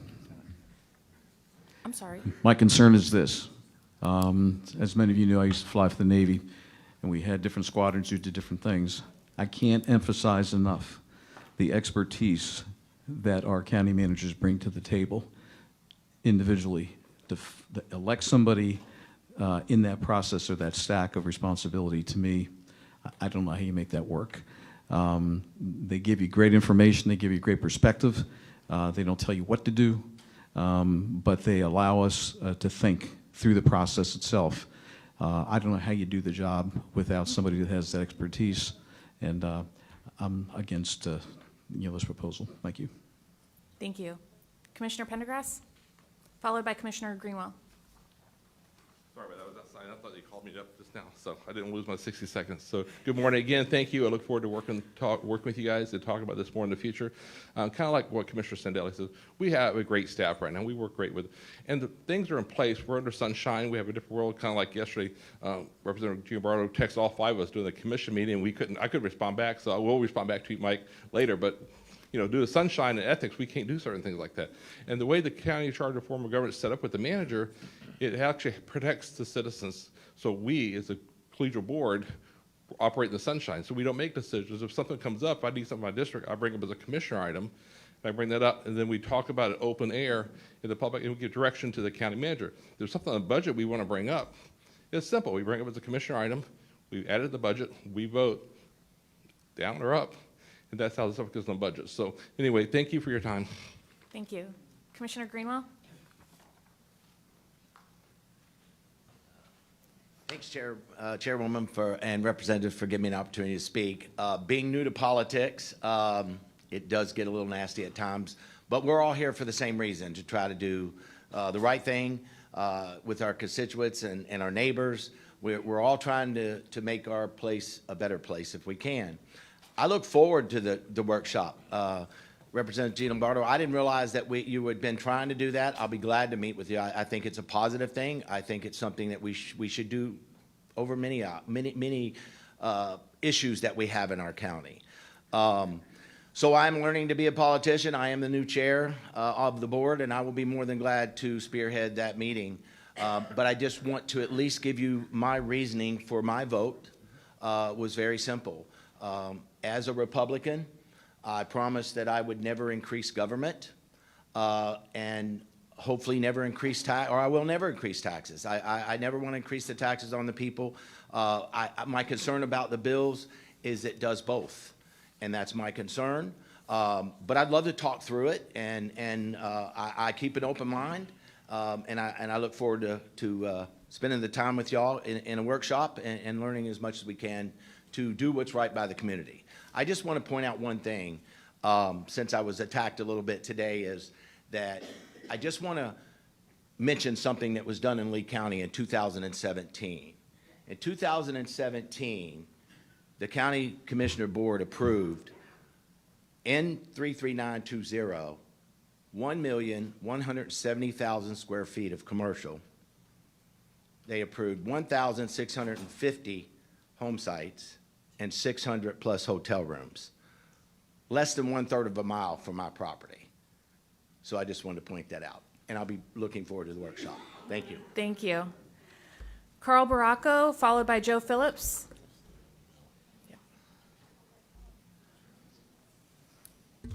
Thank you again. I'm going to ask you to remember the introduction I made on the first item, so I won't repeat that. But I'd just like to say that we have continued to have an extremely well-functioning county manager's office and a county manager. Previous county manager, Roger Desjardins, was very thoughtful and left our county in good hands with a new manager and a management team. Please don't upset what we all currently enjoy. That management team couldn't possibly continue to function with a new leader every 4 years, not knowing what the future would be. The potential disruption to the county management, I think, would be significant.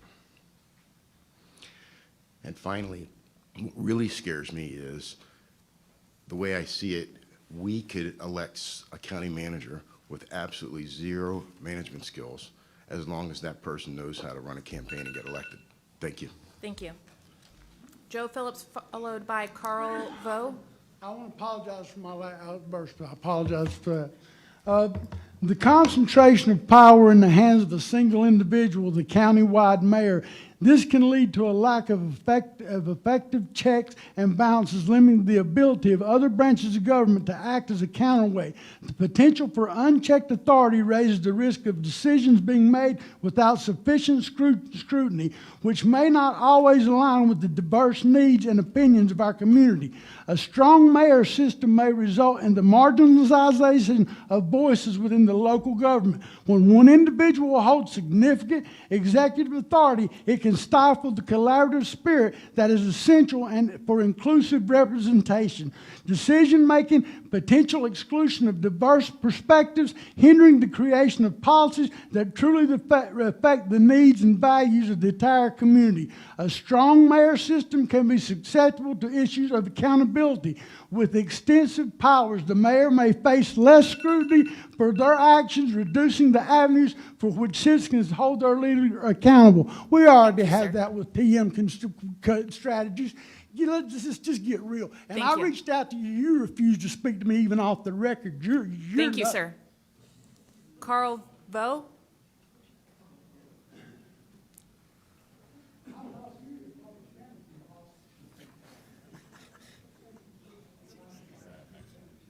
He's happy.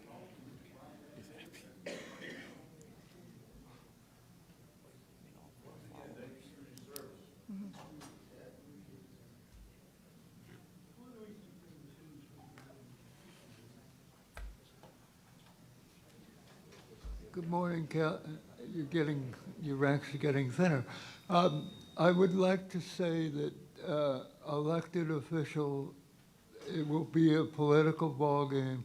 When the Republicans come in, they will do what the Republicans want. When the Democrats come in, they'll do what the Democrats want. And it will be shifting back and forth, and that's no way to run government. We should have the elected officials search and look for the best man available. And since I have to go, I say this for both the superintendent of schools. I was a teacher for 36 years. I worked under nine superintendents. And the superintendent we have in Lee County is the best in the world. You couldn't find a finer superintendent, and he doesn't want to be elected. Thank you. That says it all for him Thank you. for the issue. Thank you. Eric Engelhardt, followed by John Albion.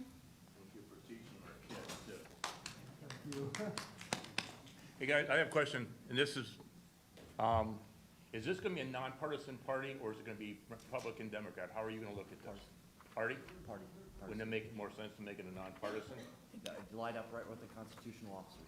That's All right, what the proposal is currently. All right, question I have for you guys is that the nonpartisan idea, they make a very good point. Cecil Pendergrass makes a very good point. You want to put a person in place that knows what they're doing. The superintendent of schools won by a majority, guys. If they put this on the ballot, and I told you, it's a party problem. Matt Caldwell and this gentleman here are having a war. The Republican Party is split between people, and I'm not picking on people, but the problem is that's the way this works. Okay, the war is you guys are killing each other. I'm an MP. I could care less. I don't get to vote in anything. The thing about it is it's for the people. The legislators were going to do this. I told Fire Chief Lee and then Lehigh Acres a year and a half ago they were going to do this. I told Mosquito Control a year and a half Thank you, ago sir. they were going to do it. John Albion, followed by Carl Baracco Jr. I think the only person warm in here is Smoking Joe. But anyway, thank you again for listening to me. I'm going to make the same point. As far as we have a charter, and candidly, if you're not going to respect the charter, it's no different than what happens in cities with city charters. And I think this should be the #1 document. If you don't like the charter, you don't like the rules, change the rules. You say the same thing about the laws in the state of Florida. I think that's important. I think it's absolutely absurd to think that there would be a hired manager to run 2,500 people on a daily basis and it's based upon political will rather than administrative ability. No company would hire somebody with as little information as comes out in a campaign to run a 2,500-person company. You're talking about a $2 billion budget here. So therefore, it doesn't make a whole lot of sense that you would run it in a political way. And I would also point out that when Lee County was doing everything so internal, we had 5 county managers in 6 years back in 1980s and early 1990s. So instead of going to a vote of people on these changes, let's get the best that we can to do the best for the people with the money that they have to use. Thank you. Carl Baracco Jr., followed by Katrina Salakar. Thank you, Chairwoman Esposito. Representative Gianlombardo, I have a question for you. Yes, sir. We have the holidays coming up. You said yourself you're going to be slammed in session after the first of the year, and you've also agreed to hold workshops with your constituents in Lee County. I think it's a fair ask to table both of these bills that you're sponsoring for a future session until we've been able to have those workshops. Is that something that you'd be willing to do? I think, absolutely. I'm going to get with the commissioners. We'll figure out what the next steps are. Then we'll put it out to the public. I don't, that's not an unreasonable ask. Okay. No, I'm saying, what I'm saying is that the commissioners and I will get together prior to us going to session. We have to get together and figure out what the path is going to be. Yes, sir. And then we'll talk with the Charter Review Board, and then we'll see what next steps that we'll do jointly together, and figure out where we start. Yeah, Okay. no, absolutely. I would just like to make No, sure. I know the holidays are coming up, and Christmas is coming. I got 3 kids, trust me, I know. Yes, sir. I got cheerleading stuff I gotta go to. I just Not want to make my sure cheerleading. all the constituents here Yeah, absolutely. over Lee County have a chance to voice their opinion before this Well, bill goes well, into session. Yes, and I think I tried to make it as clear. Yes, we are going to continue. We're going to move it, right? That's why I said charter's meeting till March. Have conversations. We have till March. I think session's up in March. March 8th. March 8th. So Okay, this so- bill won't be going through the session. Okay. Yeah, because we won't have. I don't think we'll have much time to meet as a delegation. Okay. And I didn't see So- the push to really rush this through, but I must have misunderstood something you Yeah, said. no, so I I must just wanted to get must have said it wrong. clarification But on that. yeah, so yeah. Okay, thank you. Thank you. Katrina, followed by Philip Ford.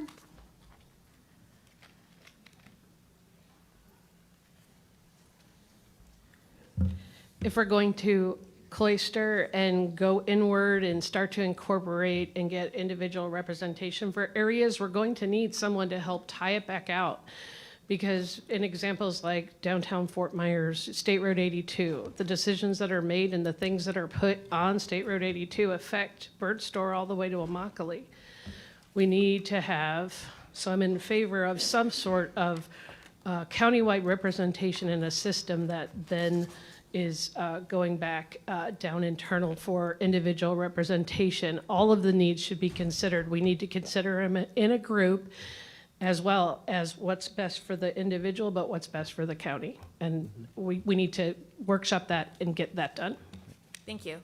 Philip Ford, followed by Kevin Besser.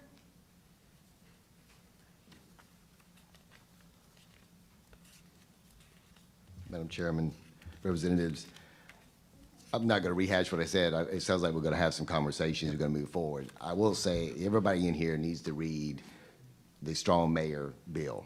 And while this may change, it's very concerning. Even if you go to single member districts, I do think the strong mayor, there's no term limits, and I understand why that wasn't put in there.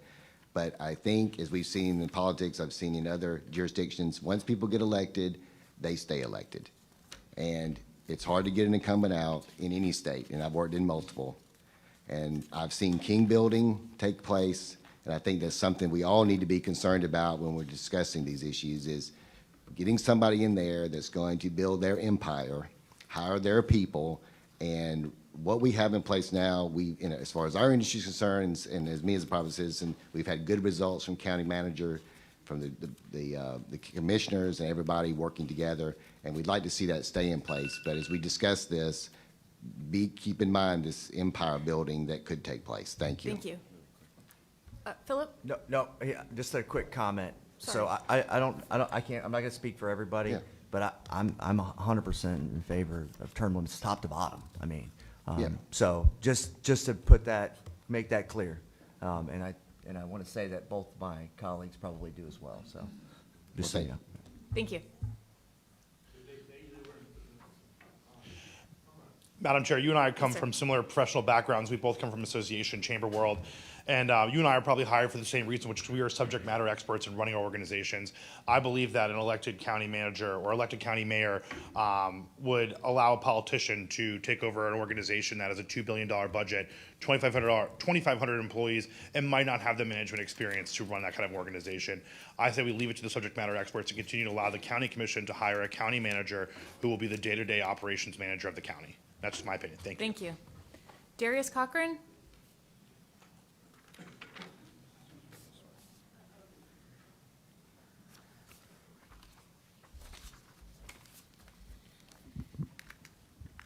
This gentleman, Mike, here has given us lots of common sense today, and it's overwhelming. We appreciate it. I don't know where Now, we appreciate it. We don't get much of that. If we're going to build and develop like Miami, like this runaway train, and I'm in the business,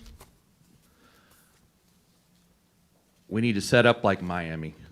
I don't want to be like Miami, but that's where we're headed, guys. We have 1 million people, as you say. We have roads for 500,000. I really don't want the idea of a mayor, but if they'll give accountability to the 5 county commissioners, then maybe that's where we need to go. We need to talk about it. So that's my thoughts. We have, I would invite you to go to the intersection of Gunnery Road and Buckingham Road. I invite you to drive by there and see what's happening at Gunnery Road in Buckingham, Buckingham Road and Gunnery. If that's what you want in our county, take a look at it, because that's where we're all headed. Thank you, sir. Thank you. Nathan Shaw? Did you only put your first name? Said that tentatively. Because you only put your first name. That's what they told me to do. Followed by Theodore Connor. I'm just here, I'm going to reiterate my comments from before and remind you that this was an issue that came before charter review, and major discussion was had on it. None of you showed up to comment, and it was voted down 11-2. Mr. Shaw, I have a quick question. So when you guys put out, because I'm not always sitting on the county website, do you guys put out like a distro email, or how do you publicly notice these meetings currently? County does it on their website, and there are other publications that go out, and as far as I know. We have to do it on the newspaper? We gotta get rid of that thing. Yes. It's gotta be on the internet more. All right, so, okay. That was a question, because I didn't see any meeting notice or anything like personally, so. All right. Thank you. Theodore Connor, followed by Randy Mercer. Again, good morning, Madam Chair. I'm representing myself here. I've been a full-time resident of Lee County for 23 years, maybe 24. During that time, I'm a retired individual. During that time, I've worked poll workers. I've served 17 years on HOA boards, and I'm currently on the advisory committee for bicycle pedestrians. I have some interface. My main concern with this mayor, and I'm against that, is that I spent 23 years in the Navy, and I never had any doubt who was in charge. That was a strong point of the military. Then I spent 20 years in industry, and quite frequently, I didn't know who was in charge. And that didn't help things. I think we're setting up a situation here where a lot of time is going to be spent figuring out who's in charge. And I don't think that'll help. Thank you. Thank you, sir.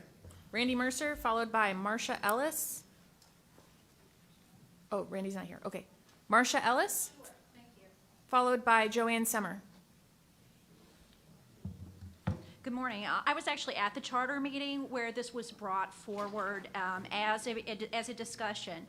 Someone in LeeGov did send me an email letting me know about the charter meeting, and that was why I attended. That's how I knew.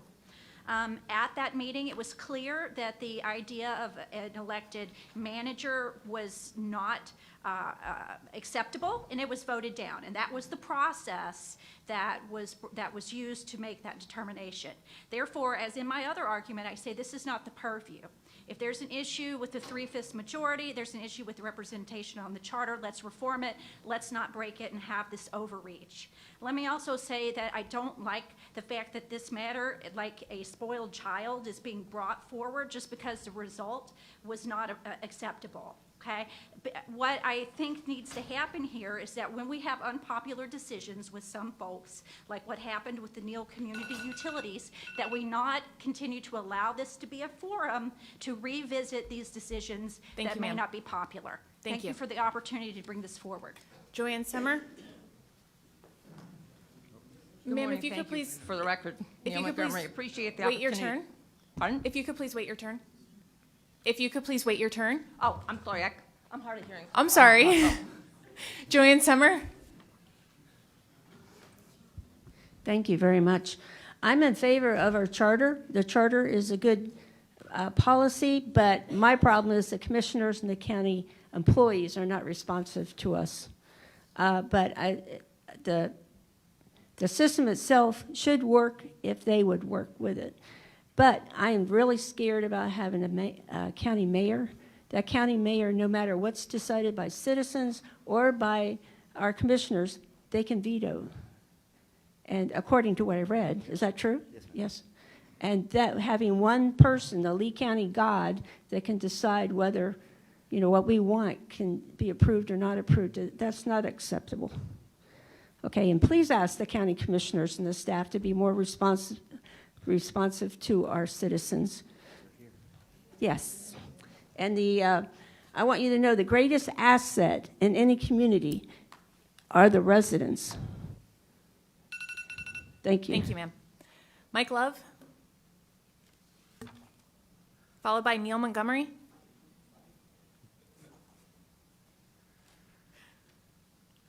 Change is good. You cannot run Lee County approaching 1 million like you did when it was 10,000. We have some effective commissioners right now, but they should be concerned with the district that they serve. Then the person we choose as residents will lead us. Thank you, sir. Neil Montgomery? Followed by Andrew Sund? Good morning. Thank you. I appreciate the opportunity that we are going to have workshops. As someone who's worked for the county and around the county for a really long time, there have been times when it worked well and times perhaps when it doesn't work quite as well. But I agree with the young lady who said having someone who is elected, who isn't subject to term limits and who can veto commissioners, you basically diminish the power and ability of the commissioners to run the county. And I would say this, for those local governments where they have an attorney that represents the staff, which is what would happen, an attorney that represents the commissioners, you end up with conflict, the system doesn't work well, and you will spend lots of time and money. And I will give you an example. There was a staff attorney who got a local jurisdiction in litigation. They lost, but they didn't bother to tell the governing body, and it just got appealed. And it resulted in substantial sums of money that the local government was responsible for. So it doesn't work as well as you might envision. And so if you're going to pursue this, there are things that need to be adjusted. Thank you, ma'am. Andrew Sund, followed by Tara Jenner. Thank you again to members of the delegation for the opportunity. I am one of the two. We've heard a lot about an 11-2 vote that took place, and I was one of the two. And my support for an elected county executive is not because it's some revolutionary new idea before us. It's the structure that we use from every level of government, from the President of the United States to the governor, and even here in our county with our elected constitutionals. And for those who are concerned with the power that can be held by that chief executive, I would charge you to read statute and look at the things that we allow the governor to do. Look at the things that we allow these other constitutional officers to do. And the fact that we allow that to happen with someone who's unelected, not accountable to the people, is a serious concern. And then when it comes to the size of government, I think you can just look at the county's budget. When you look at the number of staff that are required to do the jobs that have been put forward in statute, Constitutional officers, elected executives, do it more efficiently using less staff and have gotten even more efficient. So if you believe in limited government, if you believe in empowering citizens, then the elected mayor is necessary to do that. I would also just really quickly like to add, we've talked about charter review. Our next meeting is December 12th, and we'd encourage everyone to come and participate. Thank you. Thank you. Tara Jenner, followed by James Kennedy. Tara Jenner.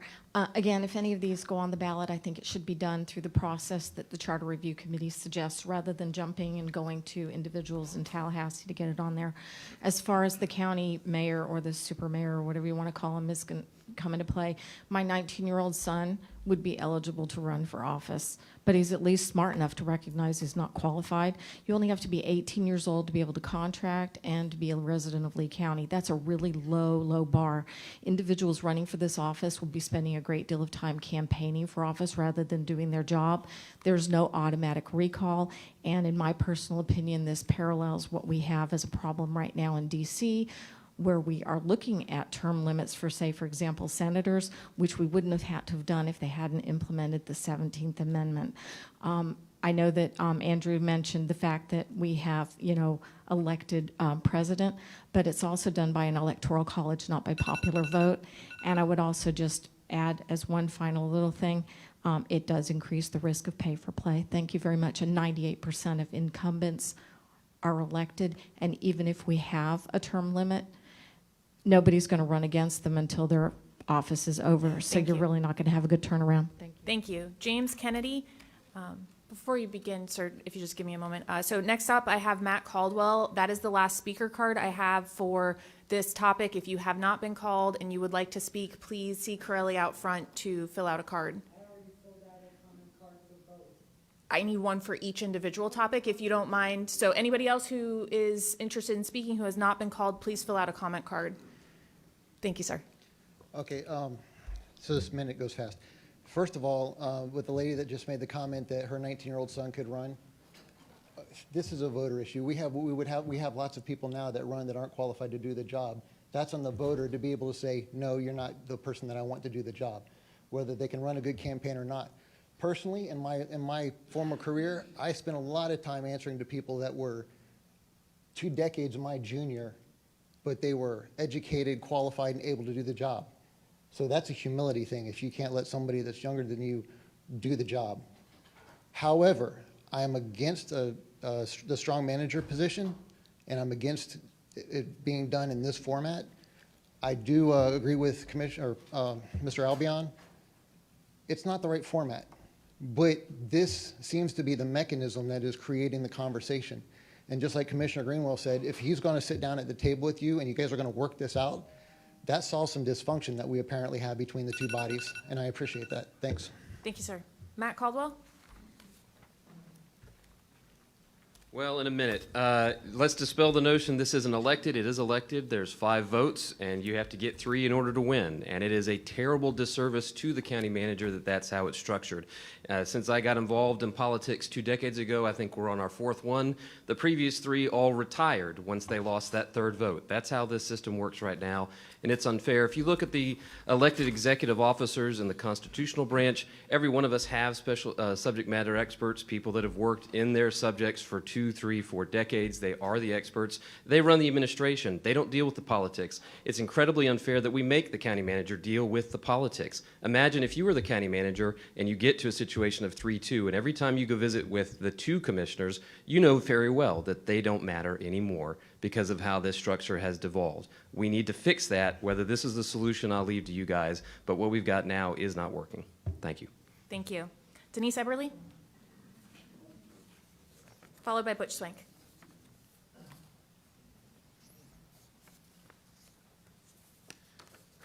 Okay, hang on 1 second. Denise Eberly, Alva, 22 years.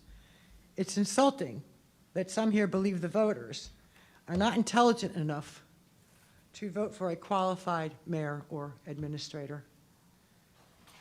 I support an elected mayor or county administrator because they do have so much power.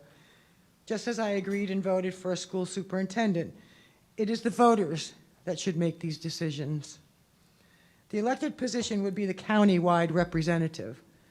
it is much easier to vote out one individual that does not represent us than it is 5 county commissioners or 7. Thank you. Thank you. Butch Swank?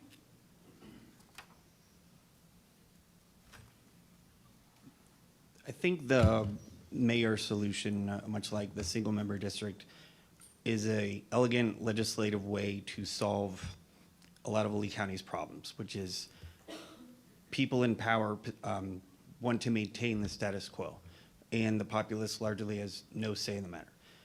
These two mechanisms would allow people to actually choose representative government. That's kind of it. I think it's a smart way to solve a really tough solution. Thank you. So that concludes public comment. Do you have any comments or questions? Okay. Representative Gianlombardo, you're recognized to close on the bill that we are not voting on. We are not voting on. And I think,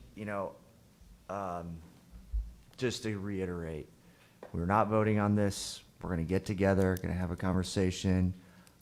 We have some commitment from our commissioner and our chair of our commission, Mike Greenwell. Really appreciate that. Thank you. We're going to have more comment about it. The Charter Review Board will be meeting. It was brought up before.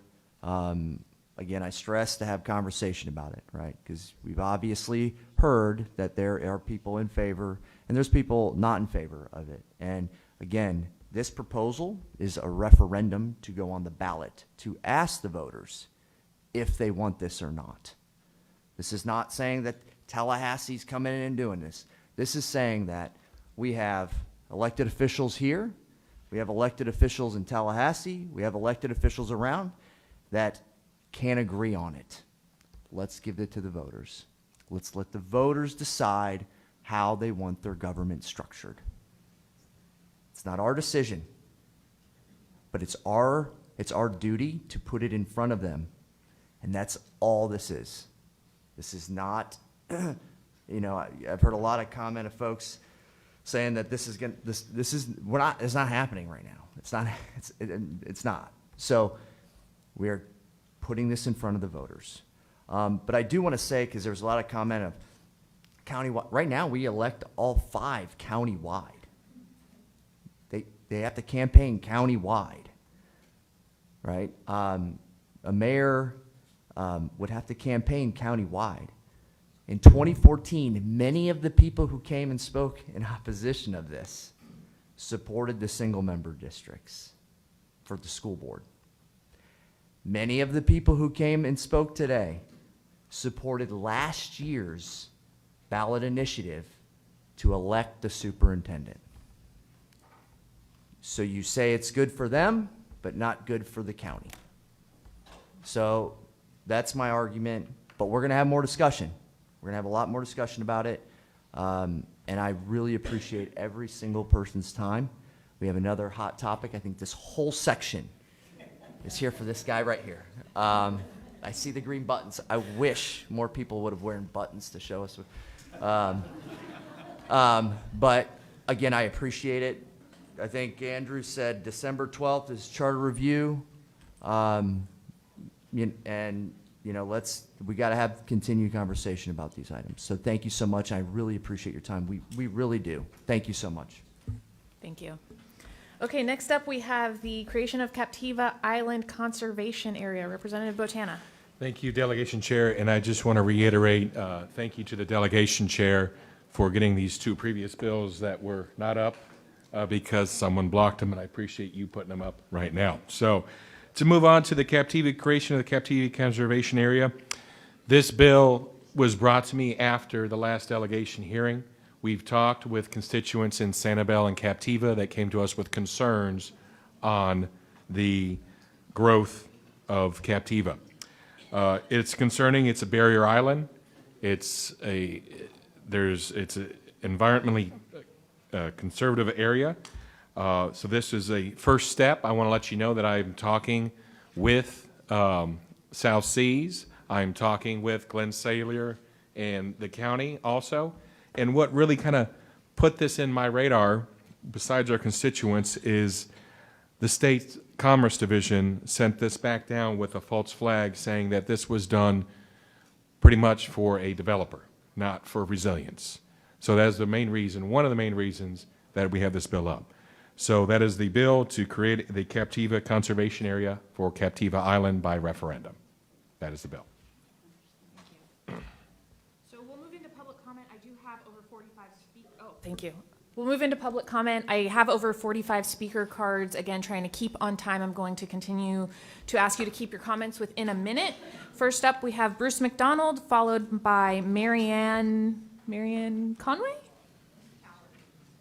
Got it? Okay. Hello. Hello. Good morning, everyone, and thanks for listening to us. I'm a longtime resident of Captiva, and I'd urge the members here today to support the proposed state legislation which would create a Captiva Island conservation area.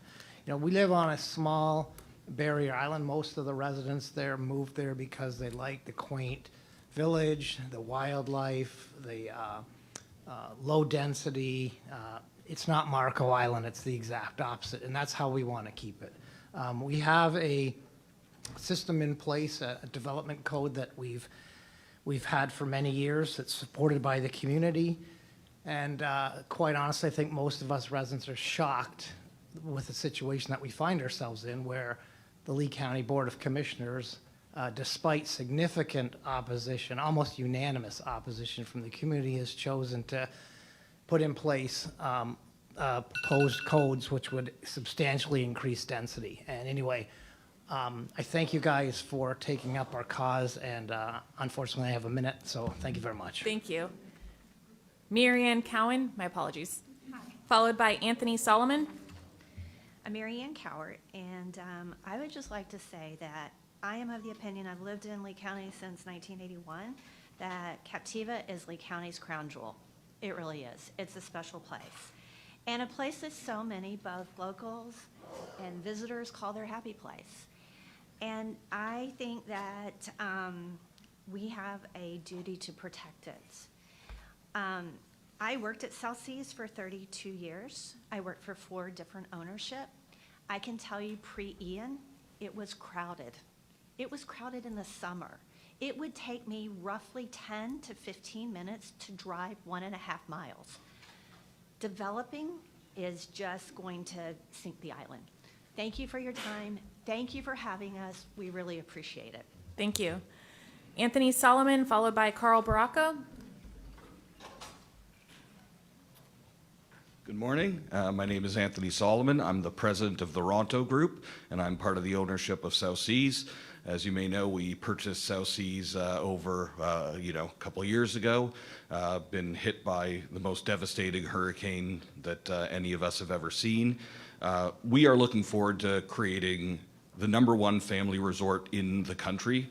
We've made a massive investment in South Seas, which will turn out to be a much more massive investment. We purchased it with certain property rights that it came with, and this bill, as we see it, takes away those property rights and seeks to deny us the process, a very defined process with facts to go before the county and have expert testimony.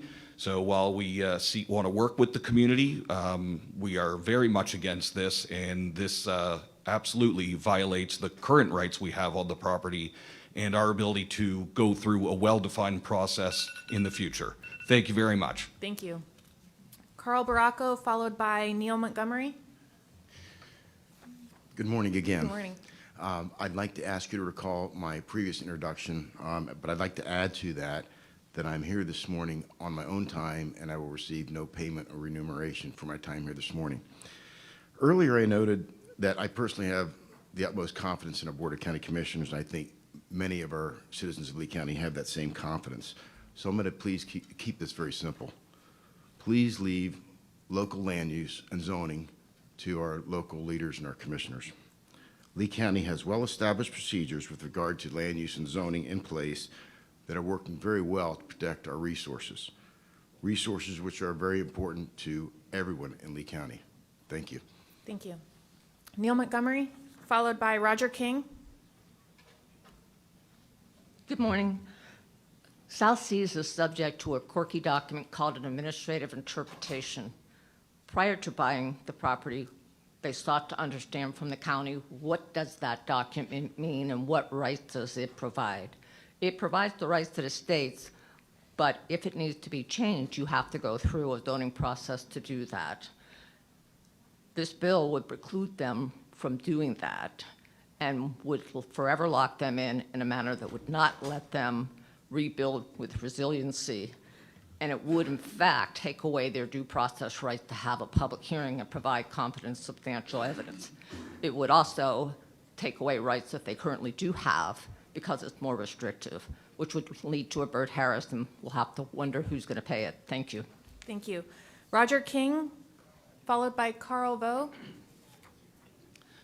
Thank you very much. My wife and I first visited Captiva in 1986.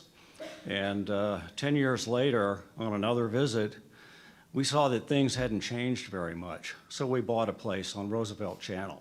Since then, I've been going up and down Roosevelt Channel on a kayak at all hours of the day and night. And I can tell you, it's a magical place. Even with all the houses, you go up and down, nobody's home. It's a great place for nature of all sorts. I'm going to ask the decision makers to think of this as a rare opportunity in your careers to create a legacy and support this bill and let the people of Captiva make a decision. Thank you very much. Thank you. Carl Vo. I think he might have left. Sean Farrell, followed by Emily Ankerson. Good morning. Thank you from hearing from everybody here on all the sides. My name is Sean Farrell. I've been in Florida for 28 years, 13 of it as a Lee County resident and an employee out at on the Captiva Island. Today I oppose the bill. I ask you not to move forward with it. It will not only take away property rights, it'll also impede the redevelopment of a very, very important economical engine and employment engine for Lee County and its residents. Thank you. Thank you. Emily Ankerson, followed by, last name I think is Sandridge. Good morning. I'm Emily Ankerson, the Executive Director of Captiva Civic Association and a Sanibel resident. In my professional position and involvement in many organizations on both islands, I have heard firsthand from people with varied interests in the well-being of Sanibel and Captiva Islands who've expressed their concerns around density and development and have spoken in favor of this bill to create the Captiva Island Conservation Area in favor of protecting Captiva. So thank you for listening to the people who live on, work on, and cherish these unique barrier islands for what they are. Thank you. Sandridge, followed by Zeke McDonald. Thank you. My name is Halla Sandridge, and I'm legal counsel for the South Seas Resort. This new bill, as you've heard from Ms. Montgomery, is more restrictive than the existing ADD that applies to the South Seas Resort. And this legislator has always protected property rights. Yet this bill is counter to those private property rights, and that is what this legislator has always stood for. The Community Planning Act and the Bert Harris Act protect property rights of owners who are stripped of their property rights, and that's what would happen to South Seas Resort if this bill is enacted. This bill would subject the state and local government to millions in damage claims, which could all be avoided by this matter being allowed to proceed through the local legislative process and work its way that way. So we ask that you do not go forward with this bill. Thank you. Zeke McDonald, followed by Bill Abraham. Good morning. Thank you all for hanging in here on this early morning meeting. As Representative Esposito said, Lee County is about to hit 2 million residents. And, excuse me, that's certainly understandable, as it's just a beautiful place to live. I've been visiting here since 1957, and I've seen a lot of changes on Captiva. But it's a very interesting area. It has built-in limitations of commercial development. The people that just bought the South Seas property knew these limitations, but it is limited by evacuation, sanitation, and it is the birthplace of ecological wonder that is singular to this area of the country. I appreciate the introduction of this bill, and I hope that you will work hard for its passage. Thank you. Thank you. Bill Abraham, followed by Dave Arter. Bill Abraham? Okay. Dave Arter? Okay. Chauncey Goss? Followed by Tom Sendlowski. I'm sorry. Good morning, Madam Chair. I'm Chauncey Goss, a longtime resident of Sanibel, and I'm here in support of Representative Botana's legislation. I'm generally a fan of local governments and have long subscribed to the maxim that the government closest to the people serves the government best. But the exception to this is, what do you do when the government closest to the people chooses to ignore the people? What do you do when your county government goals for your community are out of line with your community's goals for your community? In 1974, led in part by my father, Sanibel incorporated. Captiva chose not to. Gasparilla Island, or Boca Grande, also chose not to. Instead, the community went to the state legislature, and they worked to craft something called the Gasparilla Island Conservation District Act of 1980. That was led by the Gasparilla Island Conservation Improvement Association, something that I had a chance to be the executive director of in the 1990s, so I'm very familiar with the act and how it works. There exists today an excellent precedent in Lee County of the legislature helping a barrier island community when the county has different goals.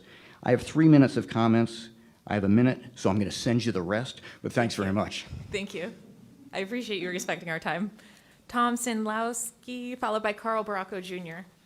Hi, my name is Tom Sedlowski. My wife and I have been a owner of a condominium on Captiva for 13 years, and I'm presently the president of the Bayside Villas Condominium Association in Captiva. I represent 102 property owners on Captiva. We appreciate this bill being brought forward. We are against any increase in height and density. We believe that it would have an adverse effect on the environment, evacuation routes, and the quality of life on Captiva. Thank you. Thank you. Carl Baracco Jr., followed by Philip Ford. Good morning again. I'm here representing the Lee Building Industry Association as the incoming president for 2024. After looking at this bill, it appears to be a way to sidestep the local zoning process and get Tallahassee involved, which I'm concerned could be kind of a slippery slope and set a precedent for future projects and future issues.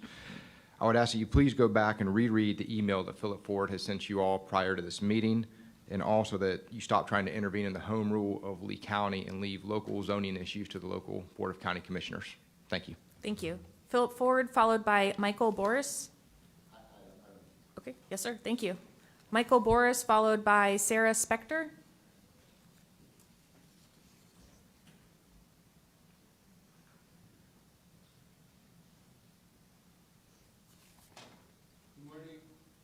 Good morning. Thank you for your time today. I'm a Captiva resident. I've been a homeowner for some 23 years, and I also happen to be the president of the Island Water Association. Potential increased density, and by the way, Island Water is the sole provider of potable water and fire protection for both islands, Sanibel and Captiva. Potential increased density and water-using amenities at the South Seas Resort will create technical and planning concerns for IWA. IWA's Comprehensive Water System Master Plan, completed in 2020, gives significant effort and future water demands using census and growth data, existing density, and per capita usage. Importantly, IWA incorporated these projections into our capital improvement and strategic plans to ensure service levels for a 20-year horizon. Without a plan to review the proposed South Seas Resort development, IWA is not able to evaluate the existing water infrastructure ability. We need more information and more planning to be able to provide the services that are expected. Thank you, sir. Sarah Spector, followed by Lindsay from Bay Drive. Good morning. I'm sorry, I'm losing my voice. Sarah Spector with Retzel and Andrus. I'm here on behalf of RLR Investments and Royal Shell Realty, which has a very vested interest in the Sanibel and Captiva communities, which is why they were at each of the, they were represented at each of the meetings on the amendments, and why we're here today to support Representative Botana's legislation. The amendments looked at changing building resiliency. Instead, they focused more on economic resiliency, allowing more to be built back, which doesn't seem prudent in this time. So what we're looking at is supporting the bill so that the density is the same for everyone on the island. It was passed with the understanding that that was treating everyone equally, but if you read the code carefully, they have sidestepped the Captiva planning guidelines that have been applied to all so that they can pave their own way. So we are very supportive of your bill. Thank you very much. Thank you. Lindsay from Bay Drive, followed by, I think it's Natalie Pyle. And Bay Drive is on Sanibel, and I'm here to make a pitch for resurrecting, re-involving, developing the planning behind, the strategic plan behind the work that the councils do.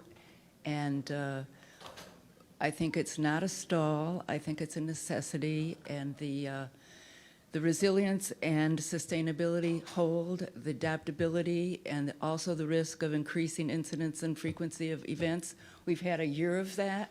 Who expected smoke from Canadian wildfires, for example?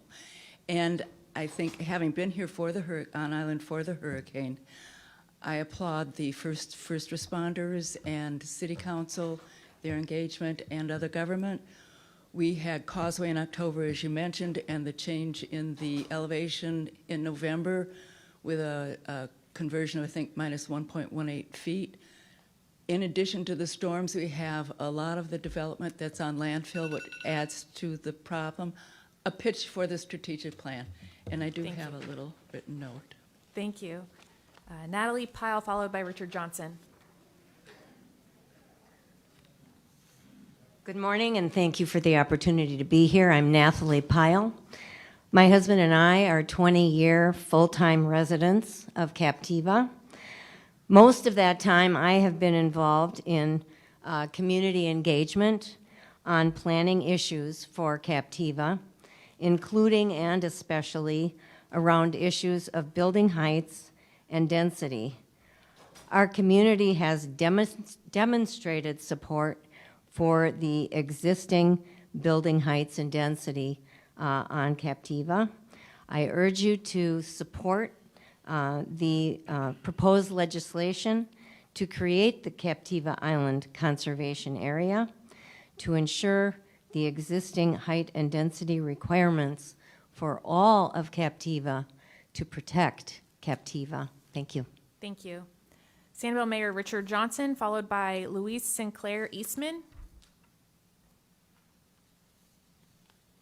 So good morning, Chair Esposito, Representative Gianlombardo, my friend Adam Duatana. Thank you for bringing this forward. I think it's critically important. I too have several minutes, and we'll stick with the 60 minutes, even though I didn't make it last time. This conservation district is an attempt to keep what we have. What we have is very precious. What goes on Captiva, our sister island, dramatically impacts the island of Sanibel. Unlike the county, we have listened to our constituents. I am the mayor. I represent the council as well as I represent all of the Sanibelian voters. There has been overwhelming support for keeping Captiva Captiva, just as the community panel has asked for. I thank you very much, Adam Botana, for bringing this forward. We fully support this throughout the city of Sanibel and look forward to its passage. I will share my comments with you in writing since we are limited today. Thank you very much. I appreciate that. Thank you. Louis Sinclair Eastman. Luis, my apologies. Followed by Kim Eastman. Yeah, I'm speaking for Kim. He's my husband. He's waiting for the building inspector to come. Awesome. So thank you for the chance to speak. I'm a resident of Sanibel, and I support the Captiva Island Conservation Area because it will preserve the safety of the residents of Captiva and Sanibel. As you know, there's only one road from the causeway that goes through all of Sanibel to get to Captiva. That road cannot support the increased traffic by allowing any measure that would increase the density of population on Captiva. Thank you. Thank you. Matt DePaulis, followed by Leonard Eggerly.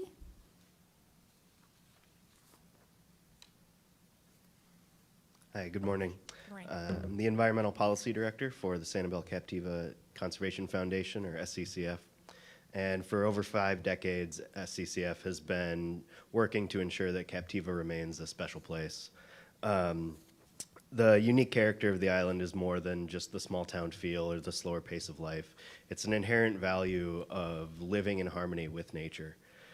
Low building heights and density have protected Captiva's status as a sanctuary island for both humans and wildlife. Its natural and low-key ambience attracts tourists from all over the world for an experience that's increasingly rare in Florida. And this has led Captiva to be an economic driver in both real estate and tourism. By establishing a Captiva Island conservation area, you will limit future development and safeguard the waters, wildlife, and natural mangrove and dune systems that ensure its coastal resilience. The bill would help keep height and density in line with island values while protecting people's ability to build back after a storm unhindered. Please vote yes on this bill. Thank you very much. Leonard Eggerly, followed by Margaret Maville. Thank you. Len Edgerly. My wife and I bought a home on Sanibel, Sandcastle Road, just about a year before the hurricane. And I've thought to myself, in the aftermath, we finally restored the home. If I had known the hurricane was coming, would I have still bought that home and moved here from New England to have this be our residence? And the answer is yes. And the reason is the hurricane, to me, revealed why there's such love and you hear emotional words about how we connect with Sanibel. Neighbors came together. We look out and we don't see as many birds. We finally see a couple of alligators that we used to see. You know, it just took such a blow, and now it's coming back. And to hear this rumble of something that might be happening on a road that goes through us really scares me. Thank you. Margaret Maville, followed by Ken Suarez. Margarita Thielmewel. First of all, thank you for taking this on. I have, obviously, I didn't grow up in this country, but I have lived on Captiva for 31 years, and I have seen a lot of changes. I think the founders of South Seas 50 years ago had an incredible idea. And then about 20 years ago, we created the Captiva Community Plan, which now is in the threat of being changed. But we used to work well with Lee County, and we were hoping to do that. And we need to, Captiva is special. I have seen that it has developed, that it has moved forward. It has not just stood still in time for 30 years. And it will be doing though, and to protect it, we need to push this plan through, and I hope you vote for it. Thank you. Ken Suarez, followed by Renee Maville. Good morning. Good morning. Thank you, Representative Botana, for bringing this bill up. The intent is to limit density and development to a level which will not degrade the fragile environment or overburden the limited infrastructure of the islands. That's what Boca Grande has. That's what Captiva needs, and that is common sense. The people that are against the bill want greater density, and our fragile island cannot handle it. So thank you, and I look forward to this getting through the state legislature, through Florida, and voting on it. Thank you very much. Thank you. Renee Maville, followed by Jay Brown. So, hi everyone. It's been 20 years since I've done this, but the bottom line is I'm 100% behind this bill. And I'm behind this bill because it worked for Boca Graham.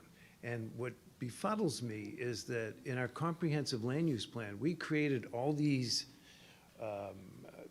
land use code that the other side is saying, oh, it'll restrict us. Well, what is it restricting? When you bought the place, you already had all these rules. Now you're coming up with this point of saying, oh, well, it'll change things. No, you want to change. And the beauty of this whole situation, if there's a referendum, I'm going to bet $1 to a donut, it's going to come in at around 97%, as duly recognized by the fact the only people against this bill are either employees or the new owners. I think that speaks volumes. Thank you very much. Thank you. Jay Brown, followed by Joe Barber. Thank you. I'm Jay Brown, president of the Captiva Community Panel. The panel has always worked with Lee County to develop land use policy for Captiva. We understand our people, we listen to our people, we work with Lee County, and Lee County implements the land use policy that our people want. What Lee County is doing now has totally bypassed the panel, the people, and they are doing this for the purposes of a developer. Our conservation district is nothing more than a memorialization of the land use policies that have long been in place on Captiva. This is what we need to protect ourselves from unwanted development that will destroy the character of our island. Please do not listen to the other side. What they're saying is not true. All we're doing is memorializing the land use codes that have long been in place on Captiva and are universally desired by our community. Thank you. Thank you. Joe Barbie, thank you. Followed by Alan Antley. It's kind of difficult to ask a Southerner to talk quick. My homestead is at 11551 Like Lane on Captiva. Now, they did their due diligence. One of their representatives was at the first meeting. He said they did their due diligence. You just heard from one of the representatives of Baraka Engineering. Those are pretty smart people. They're quick. And let me tell you, they're quick. Now, if they're part of the owners, I feel sure they did their due diligence. But all of this has nothing to do. They're playing smoke and mirrors with you because the only thing they want is a higher density. With our environment, we can't handle it with our safety, our fire department, and what have you. And if you will look at the report back in 2020 by Dr. whatever his name was, he was highly critical of South Sea's sewer system. Thank you, sir.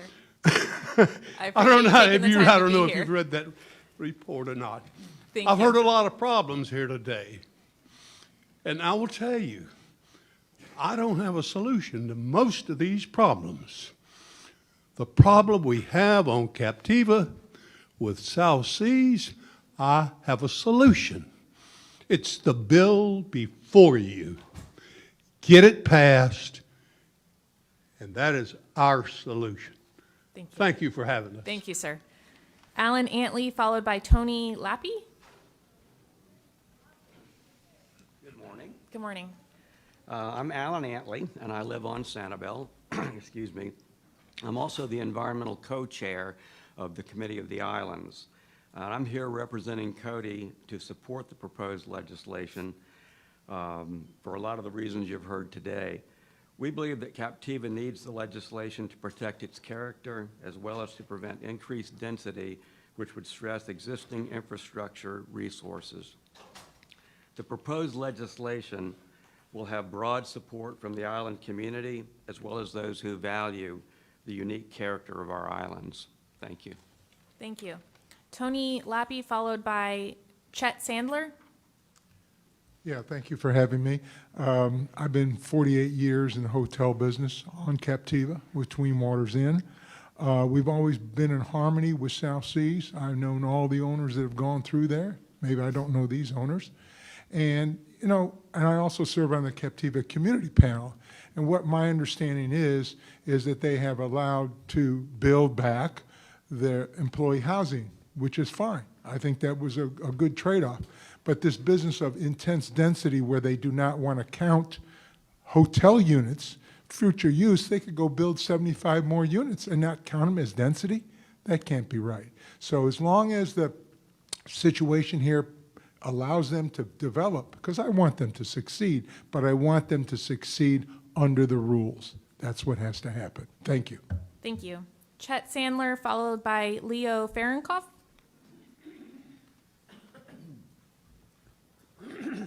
Good morning. I'm Chet Sadler. I'm a 27-year resident of Sanibel. My wife owned a business on Captiva for 10 years, and I've been out there many times. I'm also a member of the board of CODI, the Committee of the Island, and the main mission of our organization is to maintain the islands as a sanctuary. This wouldn't do it. I also want to point out that two of the things I think that we should think about is not only the traffic, which many people have talked about. I know I've spent hours waiting on the traffic before I figured out that there's a back way or you don't go a certain time. But the second thing is fire. We all saw what happened in Hawaii. I couldn't imagine, I've been there before, that a town like that could go away so quick.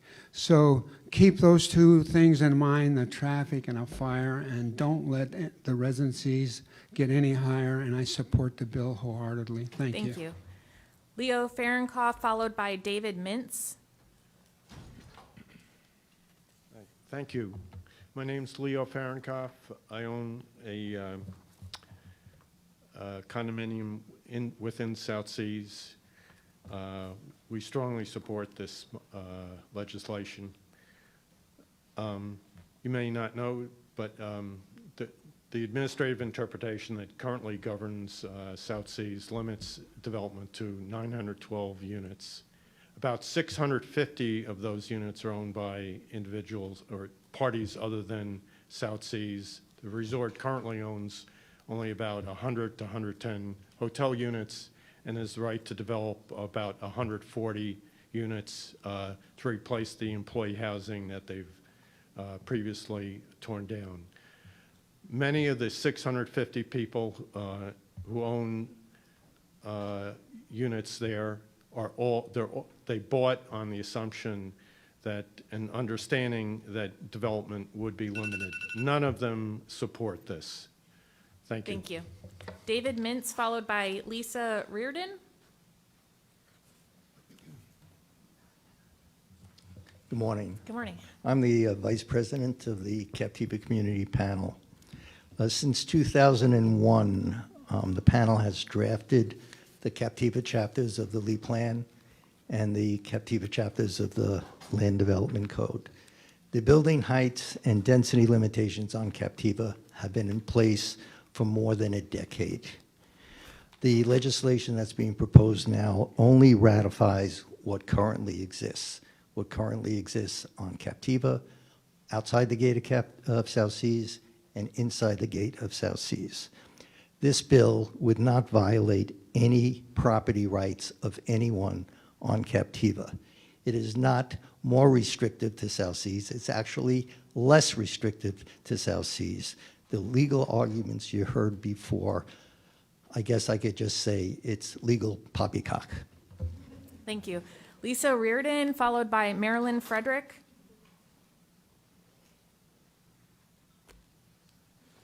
Madam Chair, members of the delegation, thank you. I'm Lisa Reardon, a 13-year Captiva resident and also chair of the Captiva Civic Association Land Use Committee. Cutting to the chase, we need your help. We need your help to maintain our current building heights and density requirements.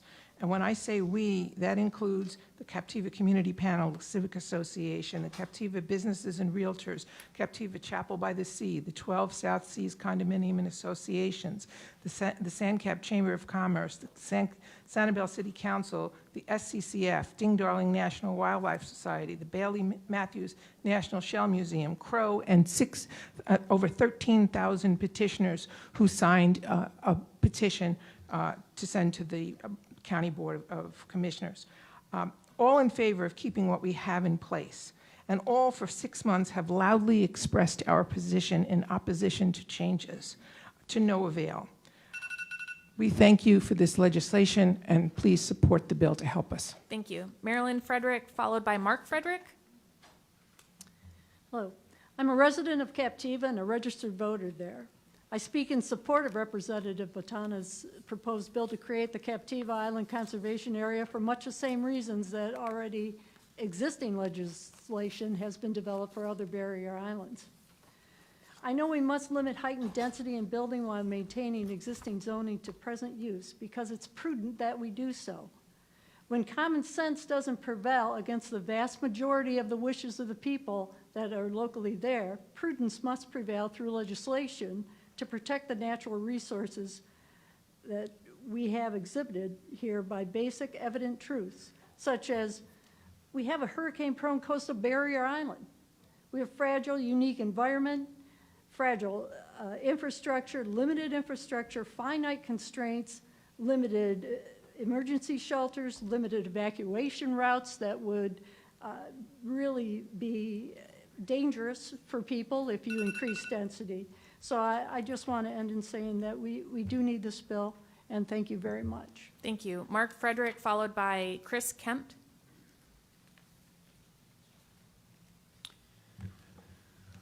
When we moved from Vermont to Florida, where it was much warmer, we specifically chose to live in Captiva precisely because it was a relatively undeveloped barrier island. There were no high-rise buildings, and there's just one 2-lane road with a 35-mile-per-hour speed limit.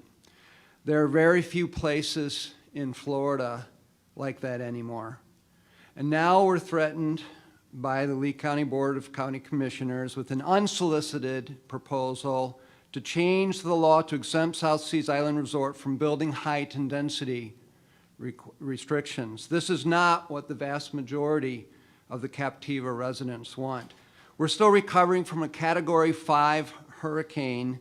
Exempting resorts from building and density regulations would significantly increase the number of people on the island and increase evacuation risks the next time we have a hurricane. So I hope that you will support Representative Botana's effort to designate Captiva Island as a conservation area. Thank you. Chris Kempt, followed by Patty Whitehead. Hello, members of the delegation. I'm Chris Kempf. I own a home on Captiva as well as a condo within South Seas. Thank you so much for this legislation, Rep. Botana. It's what we need. False flag is the appropriate term for it. The resiliency that we're talking about 15 months after a major hurricane, South Seas looks like the moonscape. I still can't get contractors to finish the rest of my roof, et cetera, et cetera. Now imagine doubling the number of units where we're trying to cobble things back together. This will harm us environmentally. It will harm us from the resilience standpoint. I've developed some 230 properties, commercial properties in 11 states.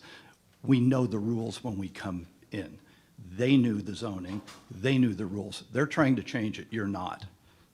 Don't listen to them. Thank you very much for your time.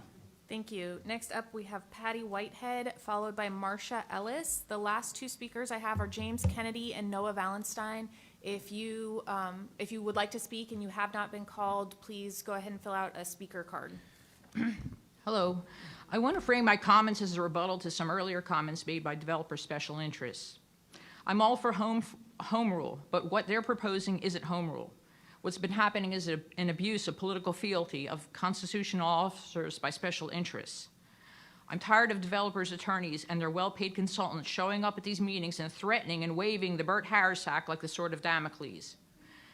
Bert Harris has to have its limits. There are matters of land use that directly affect public safety, quality of life, and future viability of a community that decisively override the profit motive of a few.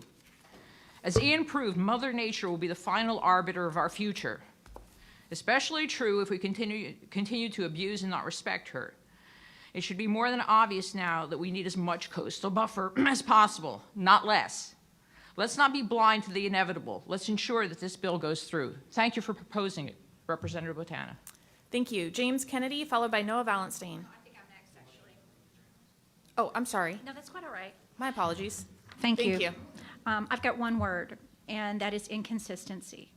And the reason that I'm calling this out is because I very much appreciate the protection of the environment.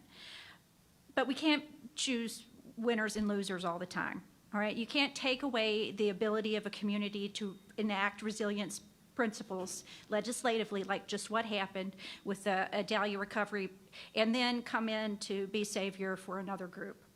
Because this inconsistency is what's being exploited by Bert Harris. And the threat of Bert Harris and the Bert Harris Act is no way to develop and plan a community. So I implore you to please take up reform of the Bert Harris Act and stop allowing it to destroy our environment. If you're okay with the take of 23 panthers on Corkscrew Road, which is the result being proposed with the Bert Harris settlement with Kingston, then I have a problem with supporting this. Thank you, ma'am. James Kennedy, followed by Noah Valenstein. I know everybody's probably tired of hearing me talk since I've done this 3 times, and I don't live on Captiva, and I'm not a registered voter there. I am from Alva, so the whole property rights issue is why I'm here. When you buy into a community and there's an established community plan, a set of expectations for the way that land is going to be used and developed in the future, you're not being deprived of your property rights if you want to change that later on. So protecting the existing plan for Captiva and following the way it's supposed to be done, that's what your resolution seems to do. I don't think it's necessarily the right vehicle for it. But if we do not start protecting the property rights of the existing residents, they outnumber the developers. If you have one group of developers that owns one property and you have 900 or 6,000 or 7,000 residents that live there that also own property, whose rights are more important? It's a community decision. Thanks. Thank you. Noah Valenstein.